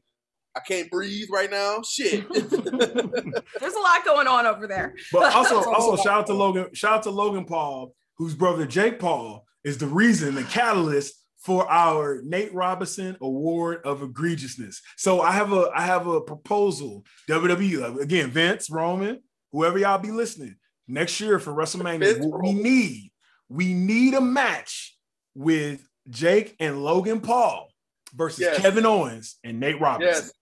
Yes. Jake and Logan Paul. See, Nate Robinson was tripping. He was tripping to get on that undercard on the Mike Tyson. He should have went to Vince and like, yo, I'll just go to WrestleMania and we can do it there because he got knocked the fuck out. You ain't got to fight for real. What's wrong with you? Dummy. All right, moving on. Dummy. Wow, that was serious. Dummy. You're dumb. All right, moving on. We got Sheamus defeating Matt Riddle for the U.S. Championship. Fun fact, while I was an undergrad, I dated a guy who looked just like Sheamus. The end. Really? He looked like the dude looked like Sheamus, like before he had any money. I mean, he was Sheamus before he had any money. What are we talking about? He wasn't wealthy. Like, what are we talking about? So he didn't look like Sheamus, he looked like Shameful. Pretty much. Pretty much. And I was full of shame after dating him. So here we are.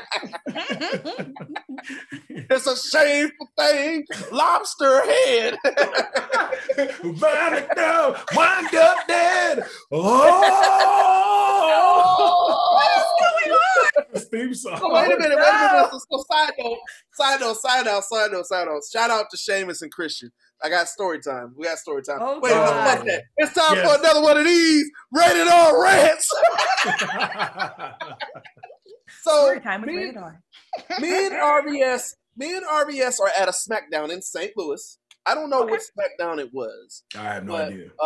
Sheamus and Christian were in a match, right? So we're sitting like on the fourth row, but kind of on the far right. We're sitting in the far right, but we're in the action. Like, it's a damn good seats. So it's a part of a match where I guess they go out the ring and they start fighting and shit. So I get on my phone and I'm just doing random stuff on my phone. All of a sudden I hear Ray say, oh shit. And I look to my left. It's motherfucking Sheamus and Christian running on our row. Oh, running on our chairs. Our chairs. Oh, wow. It almost run me on Christian. I got to show you the video because I still have it on my computer. You know what? I wonder if I have it on here. Hold on. It's my, I know, just, hold on. Let me see if I have it. I know I got it on my server probably. I have it. It'll take me all day to find that shit. Where's Dropbox? I don't know if I have it Dropbox on. I have to pull it up another time. But yeah, hey, if you find it, send it to me. I'll splice it in the show. But I'm laughing because just like the action of you searching for this video, you looked like one of those old men who doesn't know technology. You're like, what is a Dropbox? No, I had to blue square. let me get my glasses on real quick. Let me see what I'm looking at here. I can't see. I gotta get the glasses. Where's my Dropbox at? But no, Sheamus and Christian almost knocked us the fuck over. Yeah. And I don't even know why the fuck did y'all pick our rows, Christian and Sheamus? Why was it our row? They knew what was up. They knew we would be telling the story. And here's the thing: WWE has never had any wrestlers run on anybody's row ever since then. Really? Yeah. Oh wow. Maybe we were that much of a liability. It was like, don't ever do that no more. Don't do that. There is a lot of us on Peacock right now. There is, and we're gonna be there forever. So yes. You motherfuckers, you all are paying $9.99 to see me and RVS here. Right, $2.99 with the special code right now. $40.99 if you want commercials. $9.99. Damn right. Match, haven't I? Yep, we went to Raw. Once. Yeah, and I was shouting things, and people were into it. See? I remember this. That was fun. There you go. Yeah. Well, speaking of people shouting things and people being into it, the next matchup we got Apollo Crews defeating Big E in the Nigerian drum match. This is where I joined the chat. This is where the Miz has entered the chat officially. First off was good old Whale. I call Whale Wale, Whale, whatever his face is. Because what was that? Why was that? Questions. Whatever. And then also question was hitting people with sticks. What was that? They were hitting each other with kendo sticks at the beginning. Oh, here's the thing. All I did was look up, and there are people getting smacked with sticks, and I was like, "What are we watching?" I literally think they gave this match the Nigerian drum fight, like literally during the kickoff, because no one knew what the fuck a Nigerian drum match was. No, I had no clue. So they actually set it up on the SmackDown before. Okay. So they had a few days to like to let it stew and for people to be like, what is a Nigerian drum match? And they didn't say nothing until they came out and it was a bunch of bongos around the ring. Remember when I asked it was it what I can't ever say the word, it's Capoeira. Capoeira. I thought it was capoeira. Like I would be like, nah. I thought there was just like Eddie Gordo. Like Eddie Gordo on Tekken. And then they were just gonna kick over people's faces. You thought they were gonna be like Eddie Gordo on Tekken. Wait a minute. Hold on. Wait a minute. You know a bunch of motherfuckers didn't know what capoeira was until they saw Eddie Gordo on motherfucking Tekken. Exactly. No, I didn't know what capoeira was. I said I did. and then I saw it and I was like, oh, I saw somebody doing it for real. And I'm like, oh, they doing the Eddie Gordo. Eddie Gordo. Well, terrible. That's what that is. Fucked up. What you got on the Nigeria drum match, man? That shit was racist. That shit was racist. That shit was racist. That shit was racist as fuck, man. Hold up. You not only it wasn't racist to black people, it was racist to Jack. You had a gong. A gong isn't even in Nigerian culture. It's in Chinese culture. Wrong stereotype, motherfucker. So Vince was like, yeah, let's just put a whole bunch of drums out there and a gong. What the fuck does a gong have to do with a drum fight? Are you shitting me? Are you fucking shitting me? A gong? Yeah, man. And the match ended with another big Nigerian dude. Like some people call him Babatunde. His other name is like Daba or something. I think he was the big dude in Raw Underground, basically. Oh yeah. He was that dude. I don't remember what his name was, but he was the big dude in Raw Underground. I'm about to say that nigga named Troy. His name is Troy. Trouble T. Roy. I know. Roy. I just immediately thought they reminisce over you. Yeah, so it was a tough. Shout out to Matt Whitener. He said this in the group chat, but New Day collectively got beat by like 14 feet of niggas at WrestleMania. Facts. All right, man. We're gonna move on to Rhea Ripley defeating Rated R's favorite wrestler, Asuka, for the Raw Women's Championship. What you got on that, Rated R? You know, I don't give a fuck about this shit. I have two notes. See, what I would say, I'm gonna catch hell for it, and I put it in a group me chat, and I'm not gonna say it, but I put a particular person on this picture, and he talks about the masculinity of women and why is it out here all the time. I feel like I'm going to take offense to whatever this situation is that you're talking about. You might. Show me the text. Yeah, he's pulling it up now, and but you have to read it in its full context. Who the hell is that? That's Kevin Samuels. Who the hell is that? That's a dude. That's a dude for social media who has been like women call into the show, men call into the show. Oh, the guy who talks like total trash. Yes. Yes. Yeah. I know. I don't you care. You and I are going to be my first match where I just beat your ass in front of everybody. That's what's going to happen. I don't care much for Asuka and the yelling and it's too much. Here's the thing. What's wrong with Asuka? There's too much anime fucking video game shit in WWE. Is there though? Where? Yeah, no, it is. You got Rhea Ripley with her damn interest in doing that shit and all of that. And then you got Oscar coming out. I don't want to hear it. Y'all motherfucker, the people that listen to the show, you already know how I feel about this shit. I don't want to hear the anime shit. I don't want to make it look like that. It's like everybody is doing a move before Ryu shoots out his Hadouken in the background, do all kinds of crazy shit. I don't want any of that shit. I like regular shit. Okay. The anime stuff wasn't that big of a problem. It's too much of it. But it's too much of it. It's too much of it. I don't want any more. I don't want any more. No more. I have enough anime. And that's what it's the motherfuckers that be on Twitch and fucking Crunchyroll and you motherfuckers that watch all this goddamn anime and WWE is appeasing you motherfuckers because you the motherfuckers that want the flip-flopping and dodging and dipping and all this kind of bullshit. And that's why I can't get the promos because you gotta watch your NXT and AEW and motherfuckers are doing this shit. The fucking wrestling moves to fucking do a fucking clothesline. I ain't got time for that shit. Why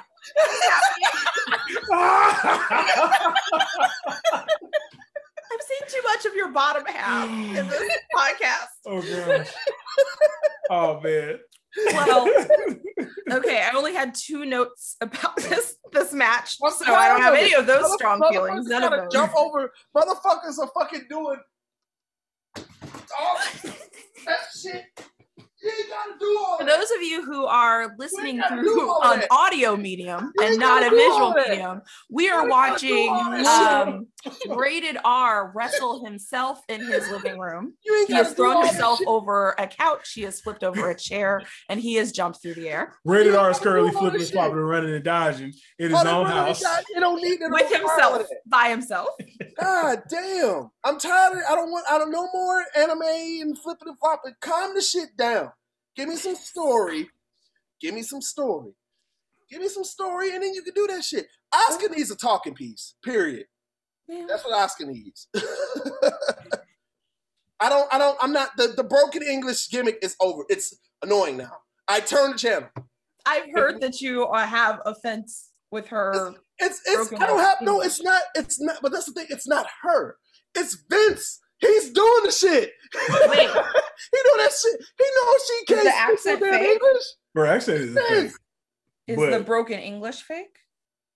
I don't know. I doubt the broken English is fake because Vince has a problem with people who can't speak English. Like shout out to Andrade who just got a future endeavor.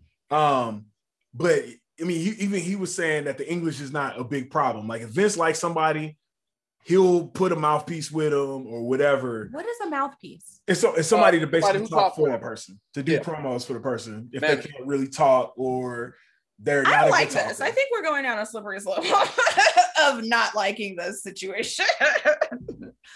I don't know. I can't get with the broken English crap, man. Okay. I don't know if she's saying like 93% of the time. I don't know where it's going. I don't like it. It's stupid.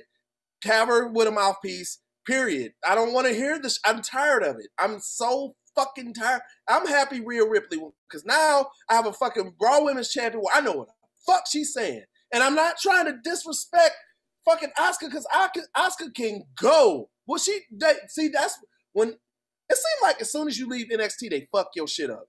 Bray Wyatt was dope at NXT. Fucking everybody was dope at NXT. And as soon as they get up to the main roster, they fuck you up. Here's Triple H. Hey Vince, I got some wrestlers that could be good for you. And Vince gets him, he's like, what if you just push this damn button? Oh God, what just happened? I was like, what if you just push this button? What if you just do that? And it's dark. And as you can see, it's all fucked up because you can turn the lights out. That's what you do to everybody. But then this is the moment where the woman comes up out of the stage and she starts to sweat molasses. And that makes sense to me. It makes sense to you now. He's like, so she needs to come out of a Jack in the Box. She needs to come out of a Jack in the Box. Out of a Jack in the Box. And you know what? While she's in there, let's just have her have a McRib because Jack in the Box and McRib. Right. You know it wasn't enough when she's coming out the Jack in the Box with a pentagram on it. You know, Vince was like, why don't we get some black shit? Some black shit. Put it on her forehead. Have it drip down her forehead. He's like, you know, when people go to the barber shop and they get that black spray paint, what happens if you sweat it out? You sweat it out and you just let it run. Isn't that the real cynical and the real Satanist strategy is when you sweat out your black spray paint? She went to the barber shop and got some fibers.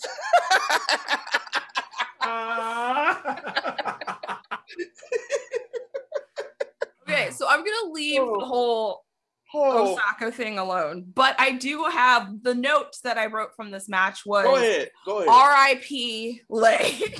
Yeah. R.I.P. Lay, and the reason why was that I saw the intro. I saw the band come out and they were playing this song, and on the screen it was just like flashing R.I.P. Lay, and I was like, damn, who's Lay, and when did he die? Who's this wrestler named Lay, L-E-Y? Like, is that stand for something? It looked like it was saying R.I.P. as in rest in peace. Oh shit! You L-E-Y. When it was saying Ripley, but it was on two screens. It was on two screens. And so look, as someone who deals with graphics and aesthetics, we could have fixed that by just bringing them a little bit closer. Yeah, but I was just like, oh, is this a tribute to some person named she's Lay? like, damn, who died? I was like, who's Lay? Like, why are we honoring? What happened? Was it COVID? Like, what happened? Who's Lay? And I'm like, also, this song is hella upbeat for someone being dead. Yeah. Okay. I think what it is sometimes with some of their graphics, I don't think they got their formatting right. They don't have it right. Yeah, because sometimes because WWE is really good for getting some weird ass fucking screens. They get some screens that Samsung don't even make. So I don't even know what they doing. But I don't think they're like you can't format that shit. The screens be fucking curved and like all of this shit. And then that's why you see R.I.P. and then Lay be down there. Yes, I was like, oh man. Lay died. That's sad. But I honestly feel like she should change her name from Ripley to R.I.P. Lay. R.I.P. Lay. R.I.P. Lay. R.I.P. Lay. Don't give Vince no ideas because he's going to start moving shit around. It's going to fuck everything up. And she could be the dead thing. And that's why she's R.I.P. Lay. Like, because she's already dead. Let me ask you this. This Ripley name. Do you think they have any references to aliens, to Ripley and aliens? I feel like they're trying to. Did you feel like did they get any reference from that? From Ripley? So when I see Ripley, all I think are riplets, and I'm thinking about Red Hot Riplets, some chips. I don't know. I mean, when I think of Ripley, oh, you mean like Ripley, like Ripley from Aliens? Aliens. Oh, like Ripley, believe it or not. No, I was only thinking about seasoned hot chips. I'm sorry. Oh, no, that's okay. Not to say. That's all right. That's all right. I feel it's got to be something like that. You know, she has the whole punk rocker gimmick. She had the band come out. They had her whole. She was a lot. Her same design aesthetic. You know what I'm saying? So it had to be something. It got to be something behind Rhea Ripley. Let's just say that I'm the match wasn't for me. It wasn't for me either. It wasn't for me. No disrespect to they performed. They did the thing, but I'm not into what. To Rhea Ripley's gimmick and no with Oscar. No, just Again, this is just showing that night one went way harder. It hit harder than night two, flat out. But speaking of the matches that do hit hard, though, so the last match that we got to go through is the main event of night two. We got the Tribal Chief Roman Reigns, the champion, with Jey Uso and Paul Heyman defeating Edge and Daniel Bryan. Before we get into what I consider really the main event. This is the full entree situation that we had.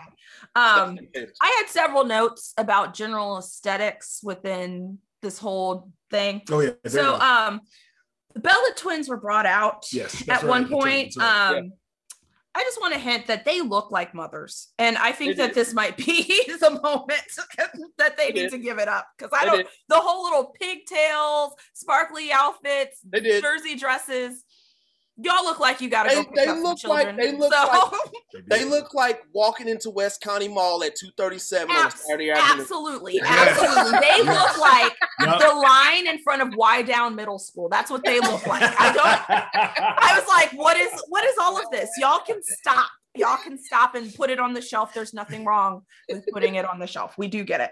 Also, Moonface is now a Karen. Yes. Yes. I forgot about that.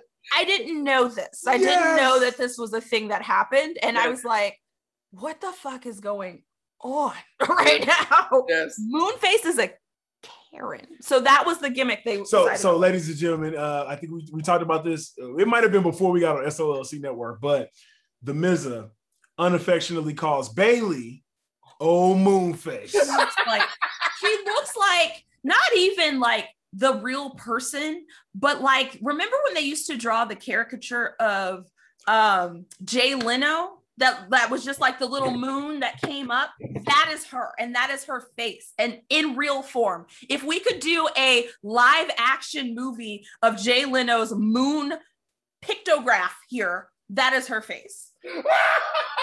The Miz said that Bailey looked like Big Mac tonight.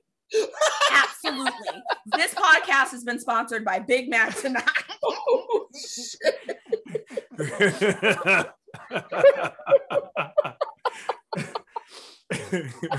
She said Bailey looked like this here. Oh, I'm not ready. Oh shit. Oh shit. Big Mac tonight. I stand by these decisions, okay?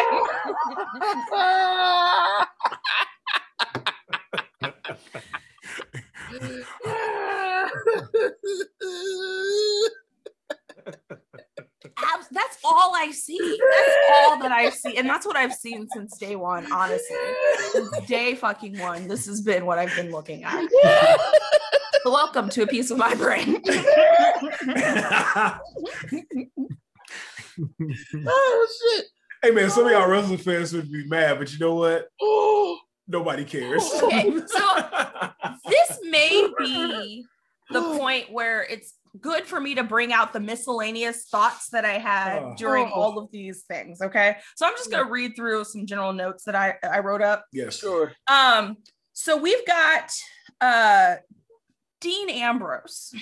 Yes, we got to get into this. What did he do? So Dean Ambrose is a cool fucking name. It's similar to like possibly an AJ Styles kind of cool name. Dean Ambrose is the most fucking letdown. When you see him in reality, he is a letdown.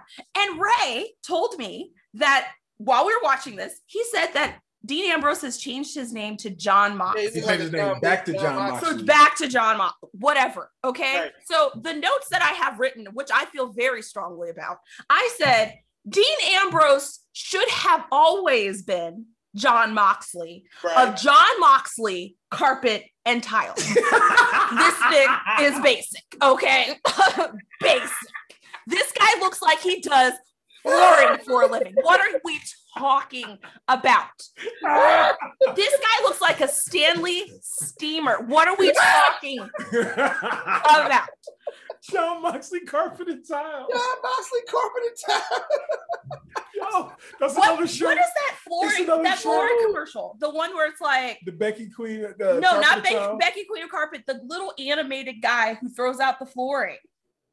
There's a lot of St. Louis classic commercials. Right. It's a St. Louis class. I don't know. But basically, he looks like that guy. Like John Moxley Carpet and Tile. John Moxley Carpet and Tile. Oh my God. I love that man has never been a Dean Ambrose. Dean Ambrose, and that's the thing. It's like I saw Roman Reigns, and I always thought that his name was Dean Ambrose because I was like, oh, sexual name, sexual man, whatever. Saw Dean Ambrose, and Bray was like, no, that's Roman Reigns, and this is Dean Ambrose. And I was like, you are kidding me. You are kidding me. And then the realism here, the like unrealisticness, like you were talking about how this 8-foot tall dude is supposed to be being bullied. I also have issues with the realisticness of like how they couple these little groups up. So you mean to tell me that Roman Reigns with his tall Samoan, tattooed, tan self, decided to hang out with these two jungle cats, whatever we're talking about, as his crew. These were the people who were going to back him up in a fight. These sweaty biker carpet installers were going to help him. Well, because they install carpet for a living. They got rough hands. I refuse. Dean Ambrose had rough hands from installing carpet all day. Except Rollins would fling his hair and get oil in people's eyes. I refuse to think about that. Also, my brother hits differently. Fuck that dude. We're just gonna go ahead and throw that out there. Hulk Hogan, because Hulk Hogan was out there getting booed, but he kept to Titus O'Neil. He kept being like, "Well, what do you know, my brother?" Talking to Titus O'Neil. He's like, "Motherfucker, we know what you're trying to say." Right. Also, I'm not. So we're gonna go through these quickly, so you don't have to spend too much time on this. But I am not feeling the Winnie the Pooh looks. I'm so sick and tired of, what is that guy's name? Who was Daniel Bryan coming out of here in his like tidy whitey and bedtime shirt. I'm so tired. He looks like a 4-year-old getting ready to be put to sleep, and he just comes running out of the bedroom without no pants on. I'm tired of it. I'm tired. Okay, you're like 40 something. Get up out of it. I'm not ready for this. So not feeling the Winnie the Pooh looks or the tidy whitey looks. Right. Daniel Bryan also, so this is a deep cut for my Always Sunny fans, but Daniel Bryan looks like Charlie Day if Charlie Day was a wrestler. Wow. And actually, if we think about Charlie Day and how he sleeps, especially like in Always Sunny, he's in the Winnie the Pooh look. So maybe that whole vibe was that. The whole vibe was Daniel Bryan is this guy. He looks like Charlie Day as a wrestler. I can see it. And then last, before we get into my Roman Reigns thoughts, which I have a lot of Roman Reigns thoughts. So the Edge. So I'm not feeling Edge. The Edge. Is he Edge? Oh, Edge. Just Edge. The Edge. Whatever. So Edge, not feeling him. But then I also wrote down as suspected, because I did suspect this. I had to look real closely, but the Edge does not have any edges. Did we not see this man's hairline right up in here? Because he's 97 years old and he's out here trying to look cool. But also, I forgot, I didn't even write this down. I didn't even write this down in my notes. But remember, he looks like the animal from the Muppets. Yes. This jawline, he's got a lot going on, okay? A lot going on, and I'm not feeling any of it. I'm not feeling any of it. Any of it. Retire it, hang it up, go see the Undertaker, go home. That's what you need to do. Edge ain't got no edges. That's gonna be another t-shirt. Edge ain't got no edges. So those are all my thoughts. Call me when you make the tidy whitey shirt, because that's the thing that I want. Wearing tidy whities to fight Satan. Hell, Edge ain't got no edges. He ain't got no edges. Edge ain't got no edges. I had to look because I was like, this is a bold statement that he's making by being Edge. So let's see. What do you got to say about Roman? Roman was just perfect. Roman, I wrote several notes about how Roman was perfect. What are we talking about? Let's just read them all. I said, what did I say? Roman Reigns looks good. I capitalized that. And that was at the beginning of my notes. And then further on, we got past like the Winnie the Pooh things and Randy Orton. And then I said again, Roman Reigns is looking good. I capitalized that again. Oh, another question I had was, this is a general question. Do men have to wear thongs to prevent panty lines? Because they have some very tight legging situations going on there. So I was confused. We are not the source for that. I know. This was a general question. If WWE wants to reach out to me and just let me know, that'd be great. Reach out to her. Reach out to her. Don't email us. I'll update my fans. I'm not putting the email up here. Just say I'll email us. I'll update my fans afterwards. And then I said, do you mean to tell me that a fair match is Roman versus Daniel? And I was like, I could beat Daniel in a fair fight.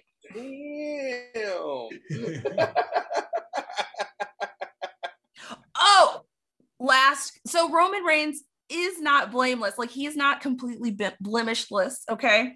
So, I said that Roman has a Velcro belt on. So there was that. Roman looks like he just got off of work in the night shift. He looks like he just took off his shirt from working a shift at like McDonald's or working night security at a bank or something like that. He just took off the shirt, put on his little Velcro belt, and just left the rest. He just got off the sort slide at Amazon. Trust me. He honestly did. He really did. He went out there, he delivered some boxes, he took off the vest and got in the ring. That's what happened. Just got off work. That's another t-shirt. Roman just got off work. He really did. And he came to give everybody the work. So I understand that too. And then I also said whiteness. Okay. That was my last closing thoughts, was whiteness, because Roman sucks. Nah. Okay. Nah. N-A-H. Period. Okay. Roman don't suck. Even with his Velcro belt, he don't suck. Okay. So that's all I got. Continue and talk about cool match stuff. I didn't pay attention to the match other than like, it was totally unfair. It was unfair. It was two people against Roman. They tried to make it seem like it's every man for themselves. We know that those two little scrappy things were fighting against Roman tooth and nail. So it was 2 against 1, but also he could have taken both of them. So what is this fair fight? Dan O'Brien is over here clawing at Roman. This tall Samoan tan buff man with tattoos is flinging that like vegetable eating little like Washington State man with these freaking evergreen tree draws on. Like, he's throwing that man out of the stage. What are we talking about? I mean, Roman did stack them on top of each other and beat them both. Yeah, he did. He said, "I'm gonna stack them." As he should. What did you think was gonna happen? What did you think was gonna happen? I told y'all on Friday. That's what should have happened. But it also should have taken that long, because honestly, I could fight Dan O'Brien. He stacked him and he racked him. And he won the match. I thought it was a very well done match. Yeah. Dude, it's getting to the point where like Paul Heyman is just there. Like it's an accessory. Like he's like the fedora hat if you got a dope ass outfit on. You know what I'm saying? Like, I can't say nothing more. Like, the gimmick and everything about it is perfect, man. Like, I don't see anything wrong. Now, I thought they were going somewhere with it when he was talking to Apollo Crews, and I thought that he was about to get a part of the mix.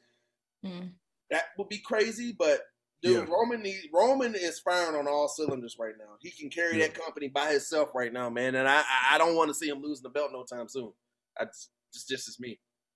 Yeah, the main thing that I took away from that whole thing was Roman was going to get his WrestleMania coronation one way or another, and he got that mug. He got that mug, retaining the belt at WrestleMania, getting the $1 million of pyro, pow, pow, pow, and all that. Like, you know, they've been waiting on that WrestleMania moment for Roman for what, 5-6 years now. They've been trying to do it, been pump faking, you know, gave it to Seth, gave it to Brock, all that, but they finally got him his moment. It only took them to do the right thing and turn him heel into getting it. Shout out to Roman for sharing the picture of him walking out and this dude basically giving him the double bird as he walked out. And like Roman sharing that and basically being like, this is it. Yep. This is what it is. Like, they need to keep him a heel as long as possible, because WWE always talks about like, oh, the moment we turn them heel, people will like them. That's only because their baby faces are fucking idiots. All their baby faces are doofuses. Every last one of them. Right. Even the Miz. Yes, Daniel Bryan is a baby face. I agree with this. Mm-hmm. Yeah. None of their baby faces have any fire. None of them have any fight in them. All of them are, I just do it for the WWE. I'm so happy for the opportunity to be here. And all the heels are just like, I'm gonna beat your ass. Yeah, that's what I came to see, is people beating ass. All we want to see is somebody whoop each other. We want to see one person say, I'm gonna beat your ass. The other person say, I'm gonna beat your ass. And then they fight. And then they fight. Honestly, I watched the women's match to get out my own weekly aggression. So that makes sense. Exactly. So I'm glad you just said that because it's time for Rated R's Rambunctious rendition of a prediction. Uh-oh. And I meant to give this last week, and it's kind of hitting on what you just said. I'm calling it right now, and this is going to draw some heat, and I don't give a fuck. Uh-oh. I don't care, IWC, but I call it how it is. I call it like I see it. And he ain't wrong, usually. And I'm not going to be wrong on this. I'm calling it because this dude right now is the future of WWE. This dude is cold right now. Okay. Cold. He ain't even on the main roster yet. But he's gonna be there sooner than later. I'm talking about your boy L.A. Knight. This dude here, bro. Okay. Do your research on L.A. Knight, aka Eli Drake. Yep. Okay. I'm gonna say who he reminds me of, and y'all not gonna like it, but this is what I see, and I've been watching this business long enough. Eli Drake is Steve Austin and The Rock together as one person. Ooh. Y'all not gonna like that shit. Ooh, I'm telling you right now. That is a lofty statement right there. I am putting my stamp of approval on it right now. This dude is cold.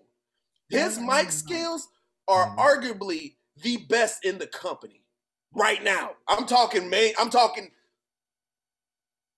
Eli, he's number one. Roman Reigns is number two. I'm saying it. Wow. I'm sorry. I watched his work when he was in NWA, and I watched his work when he was in TNA. Yeah. This dude is something totally different than what you see on TV, bro, than what you normally see. You all just said you just want somebody where you just want him to just kick your ass and leave. Bro, he got catchphrases. That motherfucker, when he talking about, so let me talk to you, man, that shit goes so goddamn hard. I'm like, hey, man, let me talk to you. Dude, in the next 3 to 5 years, if barring he stays out of trouble and he doesn't get injured. That's a big one. He is the future of that company. I'm calling it right now. Mark the date. April, what's the date? What is the motherfucking date? 14th. April 14th, 2021 at 9:23 p.m. Central Time. Rated R predicts that LA Knight will be WWE champion or WWE Universal champion within the next 3 years. Put it on the board. Yeah, we gotta watch. That's the long-term storytelling right there. We gotta watch out for that one. He is the prototype. He is what I am looking for. He can wrestle and he can talk and he's charismatic. He has charisma, bruh. I'm telling you right now. I called it when he was when I saw him in NWA Power. I said there's something special about this dude. And now they put him in NXT. He had to change his name, but the charisma's still there. And that is not a prediction. That is just a fact of life. That's what he says. Hey, you know what though? I'm actually glad they changed his name because when he came in and everybody was like, "Oh man, Eli Drake is here," and I'm like, But I'm like, LA Knight, okay, all right, I can see that a little bit more. I'm calling it, bro. I'm gonna pay more attention to because I'm not gonna lie to you. I'm not super familiar. But I'm gonna pay more attention to him now. Because he said that. He's got this old school flair to him with a mix with a new school, and the dude can talk, man. He can talk. He is on level like now. He is on the levels of CM Punk, John Cena, the Roman Reigns of now, The Rock, and Austin as far as talking ability. I'm calling it now. I'm sorry. He blows everyone else out the water, and he's the best talker in the company. Period. There, I said it. Come at me. I don't give a fuck. But will he be in the Marine 17? I hope not. All I know is he's doing car shield commercials with Ric Flair right now. Wait, is he for real? Okay, let's give me the administrative. Man. Oh, wait a minute. He for real doing car shield commercials? Commercials. Give me the administrative rights. I can prove it to you right now, sir. Steve Austin and No, yeah, we did. We talked about a Tide okay. commercial. We talked about the Ice-T Stone Cold Steve Austin commercial a couple episodes ago. I mean, yeah, here we go. I know that you said he was Steve Austin and The Rock combined, right? This LA Reid guy. Mm-hmm. The way he talks. Why do I call him LA Reid? LA Reid. That's a baby face. That's what I thought. The deal. I was like, wait a second. LA Reid over here. LL Cool J. And now I get it. I've been drinking, but I would have said this sober. He's The Rock and Steve Austin in one, in my opinion. I'm talking about essence, right? Like the thing between those two, not physicality. We're like not having it. But I mean, The Rock has it. Okay. So at on April 14th at what time is it? It's 9:26. Melissa wants to say he is no Rock, but all right. I'm talking about as far as career. I'm not talking about looks. I'm talking about as far as career. But I'm talking about all of it. I'm talking about all of it. We shall see. But this is him doing the Ric Flair commercial. Do all you want. All I see are dollar signs. The overcharger can charge for expensive car repairs because your warranty expired and there's nothing you can do about it. Overcharging your days are done. The Ninja Boys teamed up with Car Shield, the Bill Lauren, mechanic in the choosing, auto avenger, and we're treating bullies like him to a buffet of woo! Car Shield cars go farther. Woo! All right, guys. I don't know what to say. Well, okay, well, hold on. Let me get you a better promo because that's bad. Hold on. Let me get a better Wait, there's more. There's more of me. Hold on. Let me get it better because y'all don't believe me. I know that's a stretch. I know that's a stretch. That's like that. In that Car Shield where they got the two blues players on there and they say that they got ice supremacy. The battle for ice supremacy, and I was like, that is Car Shield. Y'all didn't think through this. You didn't think through.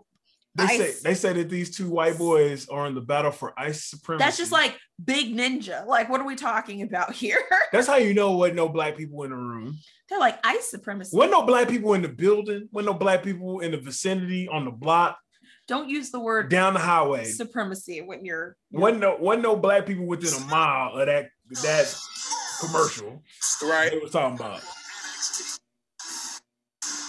This golf is promo skills, man, but I'm calling it right now, man. Here, let me we'll get a quick little yeah, you got it. Let's see here.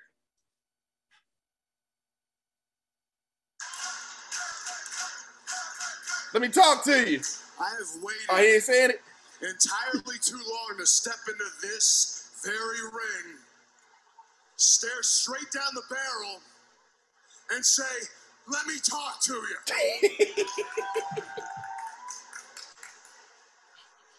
But you don't understand. Don't think I'm about to come out here and talk about childhood dreams.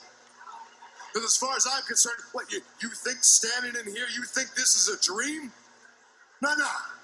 This is business. This is my business. My business involves me whipping another man's ass anytime he steps between these ropes. Someone put it to you like this. You talk about takeover. A one-man revolution just rolled in the door, changed the game. And you might say, hey, man, that guy's the Tom Brady of wrestling. No. Tom Brady wishes he was half the man as L.A. Knight. But just like old Tommy boy, I didn't come in here the first round draft pick. I didn't come in here the guy when I walked in the door. But bet every single dollar you got to your name. When it's all said and done, I'll be the guy setting trends, setting records. Because I look around the landscape of NXT. You got your Johnny Garganos. You got your Kyle O'Reillys. You got your Adam Coles. Hell, you got your Finn Balor's. This crowd knows every single one of them. They got their fancy little kicks. They got their flips. They got their dives. I'm inviting each one of you. Bring that to my front door. I ain't gonna meet you with flash. I ain't gonna meet you with pizzazz. I simply will beat the absolute hell out of you. Let me put it to you like this. I didn't come here to do anything fancy. Not one thing that I come to do here fancy. You might not like the way I do it, but I guarantee you, I get the job done. Why? Because I'm the last of a dying breed. And already, you got people out here saying, hey man, LA Knight, he might already be the greatest NXT superstar of all time. And I agree with you, but when the time comes for the coronation, don't call me the GOAT. That's so overplayed, so overused. People throw the GOAT around like confetti. If you want to call me one thing, you want to call me one thing that sets me apart, that says, hey, that guy stands head and shoulders above the rest. You want to call me that one thing? It's LA Knight. Whose game is it? It's my game, and that's not an insult. That is just a fact of life. The one he has like so many quotables in there that I wish I could use on my clients. Yes. Where I could just have a client come in and just be like, you know what? I'm not going to do it fancy. I'm not going to do it cute. But I came here to get the job done. Also, that this ain't a dream. Okay. I'm here to whoop people's ass. Okay? My business is whooping people's ass. I wish I could quote that. Yeah. That's also wrestling. when he was like, it's LA Knight. For some reason, my brain just went to it's EA Sports. It's in the game. I was like, oh, it's in the game. That makes sense. Bro, he's the future of the business. I'm calling it now. He's good. He's good. He's good. He's gonna get his shine. He's gonna get his shine for real. He just needs that King of the Ring, Austin 316 says, I just whooped your ass moment. He needs that moment, and he's there. I will say this. I dug the promo, dug everything about the promo, but with his look, man, he kind of looked like this, man. Oh, it's time to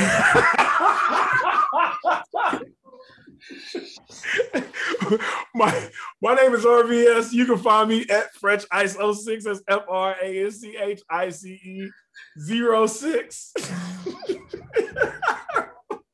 Y'all can find me. God damn. They said this motherfucker look like Roger off Dub. Roger Klotz. There we go. Damn. Damn. R the number ATD _ R. And our special guest, the Mizza.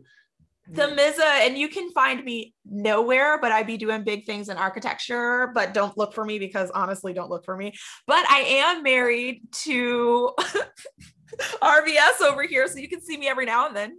Maybe on that. I don't know. That's it. You can see her on at Franchise 06 if you go to Instagram. Look, this is my promo here. Don't come for me unless I sin for you. Damn. Cut. On that note, we out of here. Peace. You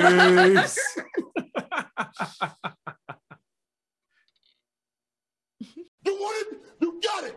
You want me to get crazy? I'll get crazy. Sitting here apologizing. For what? Because I gotta fight 3 guys? 3 guys trying to kill me? I'm a gang member, baby. Remember that.